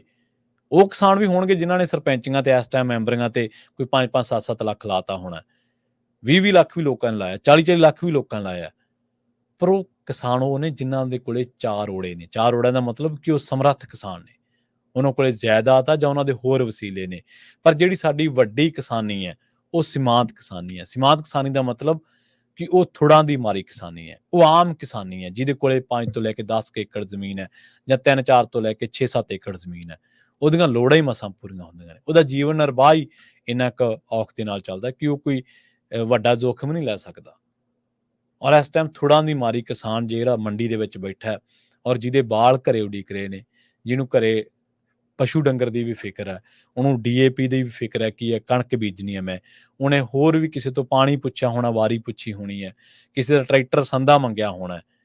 ਕਿੰਨੀਆਂ ਮੈਨੇਜਮੈਂਟਾਂ ਕਰਦਾ ਫਿਰਦਾ ਉਹ ਆਮ ਵਿਚਾਰਾ ਮਾਤਰ ਕਿਸਾਨ। ਔਰ ਉਹ ਮੰਡੀ ਦੇ ਵਿੱਚ ਕਿਸੇ ਹੋਰ ਨੂੰ ਬਿਠਾ ਕੇ ਜਾਂਦਾ, ਉਹਨੂੰ ਲੱਗਦਾ ਕਿ ਸ਼ਾਮ ਨੂੰ ਚਲੋ ਘਰੇ ਜਾ ਕੇ ਨਾਲੇ ਕਿਤੇ ਗੁਰਦੁਆਰਾ ਸਾਹਿਬ, ਕਿਤੇ ਮੰਦਿਰ, ਜਿੱਥੇ ਵੀ ਉਹਦੀ ਇਕਾਦਤ ਹੈ ਉੱਥੇ ਮੱਥਾ ਟੇਕ ਲਾਂਗੇ, ਨਾਲੇ ਪਰਿਵਾਰ ਦੇ ਨਾਲ 2 ਮਿੰਟ ਬਹਿ ਜਾਾਂਗੇ, ਝੋਨੇ ਦੇ ਵਿੱਚੋਂ ਕੋਈ ਟਾਈਮ ਕੱਢ ਕੇ। ਇਸ ਤਰ੍ਹਾਂ ਲੋਕ ਮੈਨੇਜ ਕਰਦੇ ਨੇ ਆਪਦੀ ਜ਼ਿੰਦਗੀ ਨੂੰ। ਤੇ ਜਿਹੜੇ ਬੇਸ਼ਰਮ ਨੇ ਲੋਕ, ਹਾਕਮ, ਢੀਠ, ਕਰਪਟ ਲੋਕ ਨੇ, ਉਹ ਜਾ ਕੇ ਉੱਥੇ 2 ਮਿੰਟਾਂ ਦਾ, 10 ਮਿੰਟਾਂ ਦਾ, 20 ਮਿੰਟਾਂ ਦਾ ਧਰਨਾ ਦਿੰਦੇ ਨੇ ਤੇ ਉਹਨਾਂ ਨੂੰ ਲੱਗਦਾ ਕਿ ਸਾਨੂੰ ਸ਼ਾਇਦ ਪੂਰਾ ਹੋ ਗਿਆ। ਤੇ ਜਿਹੜੇ ਦੂਜੇ ਨੇ, ਇਕੱਲੇ ਸੱਤਾਧਾਰੀ ਨਹੀਂ ਗੇ, ਜਿਹੜੇ ਹੋਰ ਨੇ ਜਿਨ੍ਹਾਂ ਦਾ ਇਸ ਟਾਈਮ ਫਰਜ਼ ਬਣਦਾ ਸੀਗਾ ਕਿਸਾਨੀ ਦੇ ਨਾਲ ਖੜਨ ਦਾ, ਉਹ ਕੋਈ ਗਿੱਦੜਬਾਹਾ ਪ੍ਰਚਾਰ ਦੇ ਵਿੱਚ ਰੁੱਝਿਆ ਹੋਇਆ, ਕੋਈ ਡੇਰਾ ਬਾਬਾ ਨਾਨਕ ਤੇ ਕੋਈ ਬਰਨਾਲੇ ਤੇ ਕੋਈ ਕਿਤੇ। ਉਹਨਾਂ ਨੂੰ ਕੋਈ ਫਿਕਰ ਨਹੀਂ ਗਾ। ਹਾਂ, ਜਦੋਂ ਸਾਰਾ ਕੁਝ ਹੋ ਗਿਆ, ਠੀਕ ਹੋ ਗਿਆ, ਉਦੋਂ ਫਿਰ ਆ ਜਾਣਗੇ ਲੋਕਾਂ ਦੇ ਵਿੱਚ ਕਿ ਜੀ ਤੁਸੀਂ ਤਾਂ ਬਹੁਤ ਖੱਜਲ ਹੋਏ, ਤੁਹਾਡੇ ਨਾਲ ਤਾਂ ਬਹੁਤ ਮਾੜੀ ਕੀਤੀ ਸਰਕਾਰ ਨੇ। ਭਾਈ ਜੇਕਰ ਸਰਕਾਰ ਨੇ ਮਾੜੀ ਕੀਤੀ, ਮੋਦੀ ਨੇ ਮਾੜੀ ਕੀਤੀ, ਭਗਵੰਤ ਮਾਨ ਨੇ ਮਾੜੀ ਕੀਤੀ, ਤੇ ਤੁਸੀਂ ਕਿਹੜਾ ਖੜੇ ਸਾਡੇ ਨਾਲ? ਤੁਸੀਂ ਕਿਹੜਾ ਧਰਨੇ ਦਿੰਦੇ ਨਜ਼ਰ ਆਏ? ਮੈਂ ਹਮੇਸ਼ਾ ਕਹਿਣਾ ਹੁੰਦਾ ਕਿ ਸੱਤਾਧਾਰੀ ਤਾਂ ਨਹੀਂ ਪਹੁੰਚ ਸਕਦੇ ਦਿੱਲੀ ਦੇ ਵਿੱਚ, ਇਹਨਾਂ ਦੇ ਵਿੱਚ ਰੀੜ੍ਹ ਦੀ ਹੱਡੀ ਨਹੀਂ ਹੈ, ਪਰ ਕਾਂਗਰਸੀਆਂ ਨੂੰ ਕੌਣ ਰੋਕਦਾ ਹੈ? ਉਹਨਾਂ ਨੂੰ ਸ਼ੰਭੂ ਕੌਣ ਨਹੀਂ ਟੱਪਣ ਦਿੰਦਾ? ਉਹ ਤਾਂ ਸਗੋਂ ਆਪੋਜੀਸ਼ਨ ਪਾਰਟੀ ਨੇ, ਉਹਨਾਂ ਦਾ ਤਾਂ ਲੀਡਰ ਆਫ ਆਪੋਜੀਸ਼ਨ ਉਹਨਾਂ ਦਾ ਦੇਸ਼ ਦੇ ਵਿੱਚ। ਉਹਨਾਂ ਨੂੰ ਕਾਹਦੀ ਸ਼ਰਮ ਆ ਮੋਦੀ ਤੋਂ ਧਰਨਾ ਦੇਣ ਦੇ ਵਿੱਚ, ਗੱਲ ਕਰਨ ਦੇ ਵਿੱਚ? ਔਰ ਗੱਲ ਕੀ ਕਰਦੇ ਨੇ? ਮਾੜਾ ਮੋਟਾ ਟਵੀਟ ਕਰ ਦੇਣਗੇ। 4 ਮੰਡੀਆਂ ਜਿਹੜੀਆਂ ਘਰ ਦੇ ਨੇੜੇ ਧੁੱਪ ਚੜ੍ਹਨ ਤੋਂ ਪਹਿਲਾਂ ਜਦੋਂ 12-1 ਵੱਜ ਗਏ ਉਦੋਂ ਘਰੀਂ ਵੜ ਜਾਂਦੇ ਆ। ਉੱਥੇ ਗੇੜਾ ਕੱਢ ਲਿਆ, ਮਾੜਾ ਮੋਟਾ 4 ਫੋਟੋਆਂ ਲਵਾ ਕੇ ਫੇਸਬੁੱਕ ਤੇ ਪੈ ਗਈਆਂ, ਤੇ ਉਹ 10 ਜਿਹੜੇ ਨਾਲ ਹੁੰਦੇ ਨੇ ਉਹਨਾਂ ਨੂੰ ਕਹਿ ਦਿੰਦੇ ਚਲੋ ਸ਼ੇਅਰ ਸ਼ੁਰੂ ਕਰ ਦਿਓ, ਚਲੋ ਜੀ ਨਿਬੜ ਗਈ ਜ਼ਿੰਮੇਵਾਰੀ। ਇਹ ਸਾਡੀਆਂ ਪੋਲੀਟੀਕਲ ਧਿਰਾਂ ਨੇ ਜਿਨ੍ਹਾਂ ਦਾ ਕੰਮ ਸਾਡੇ ਲਈ ਲੜਨਾ ਹੈ ਤੇ ਸਾਡੇ ਨਾਲ ਖੜਨਾ ਹੈ, ਤੇ ਉਹ ਸਾਡੇ ਨਾਲ ਖੜੀਆਂ ਕਿਤੇ ਨਜ਼ਰ ਆਉਂਦੀਆਂ ਨੇ। ਸ਼ੈਲਰ ਮਾਲਕ ਤੋਂ ਪੁੱਛ ਲਓ ਦੁਖੀ ਹੈ, ਮਜ਼ਦੂਰ ਤੋਂ ਪੁੱਛ ਲਓ ਦੁਖੀ ਹੈ, ਆੜਤੀਏ ਤੋਂ ਪੁੱਛ ਲਓ ਦੁਖੀ ਹੈ, ਕਿਸਾਨ ਤੋਂ ਪੁੱਛ ਲਓ ਦੁਖੀ ਹੈ। ਪੰਜਵਾਂ ਵਰਗ ਕਿਹੜਾ? ਪੰਜਵੀਂ ਤਾਂ ਸਰਕਾਰ ਆ ਸਮਾਜ ਦੇ ਵਿੱਚ। ਲੋਕ ਤਾਂ ਇਹ ਸਾਰੇ ਹੀ ਨੇ ਨਾ, ਇਹ ਤਾਂ ਲੋਕ ਹੀ ਨੇ। ਪੰਜਵੀਂ ਤਾਂ ਸਰਕਾਰ ਆ ਜਿਹੜੀ ਕਿ ਐਸ਼ੋ ਆਰਾਮ ਦੇ ਨਾਲ ਫਲਾਣੇ ਨੂੰ ਲਾਉਣਾ, ਫਲਾਣੇ ਨੂੰ ਚੜਾਉਣਾ, ਫਲਾਣੇ ਨੂੰ ਐਂ ਕਰ ਦਿਓ, ਫਲਾਣੇ ਨੂੰ ਵਾਹ ਕਰ ਦਿਓ, ਇਹਦੇ 'ਚ ਰੁੱਝੀ ਹੋਈ ਹੈ। ਖੈਰ, ਪ੍ਰੋਗਰਾਮ ਖਬਰ ਤੇ ਨਜ਼ਰ ਨੂੰ ਆਪਾਂ ਇੱਥੇ ਹੀ ਸਮਾਪਤ ਕਰਾਂਗੇ। ਪੰਜਾਬੀ ਰੇਡੀਓ ਐਸੇ ਤੇ ਅਗਲਾ ਪ੍ਰੋਗਰਾਮ ਜਲਦ ਲੈ ਕੇ ਹਾਜ਼ਰ ਹੋਵਾਂਗੇ। ਅਪਡੇਟ ਅਮਰੀਕਾ ਪ੍ਰੋਗਰਾਮ ਦੇ ਵਿੱਚ ਕਈ ਖਾਸ ਖਬਰਾਂ ਵੀ ਤੁਹਾਡੇ ਨਾਲ ਸਾਂਝੀਆਂ ਕਰਾਂਗੇ, ਤੇ ਅੱਜ ਵਾਰੀ ਹੈ ਅਪਡੇਟ ਟਰੱਕਿੰਗ ਸੈਗਮੈਂਟ ਦੀ। ਕੁਝ ਹੀ ਮਿੰਟਾਂ ਦੇ ਵਿੱਚ ਲੈ ਕੇ ਹਾਜ਼ਰ ਹੋਵਾਂਗੇ। ਬਹੁਤ ਬਹੁਤ ਧੰਨਵਾਦ। ਸਤਿ ਸ੍ਰੀ ਅਕਾਲ।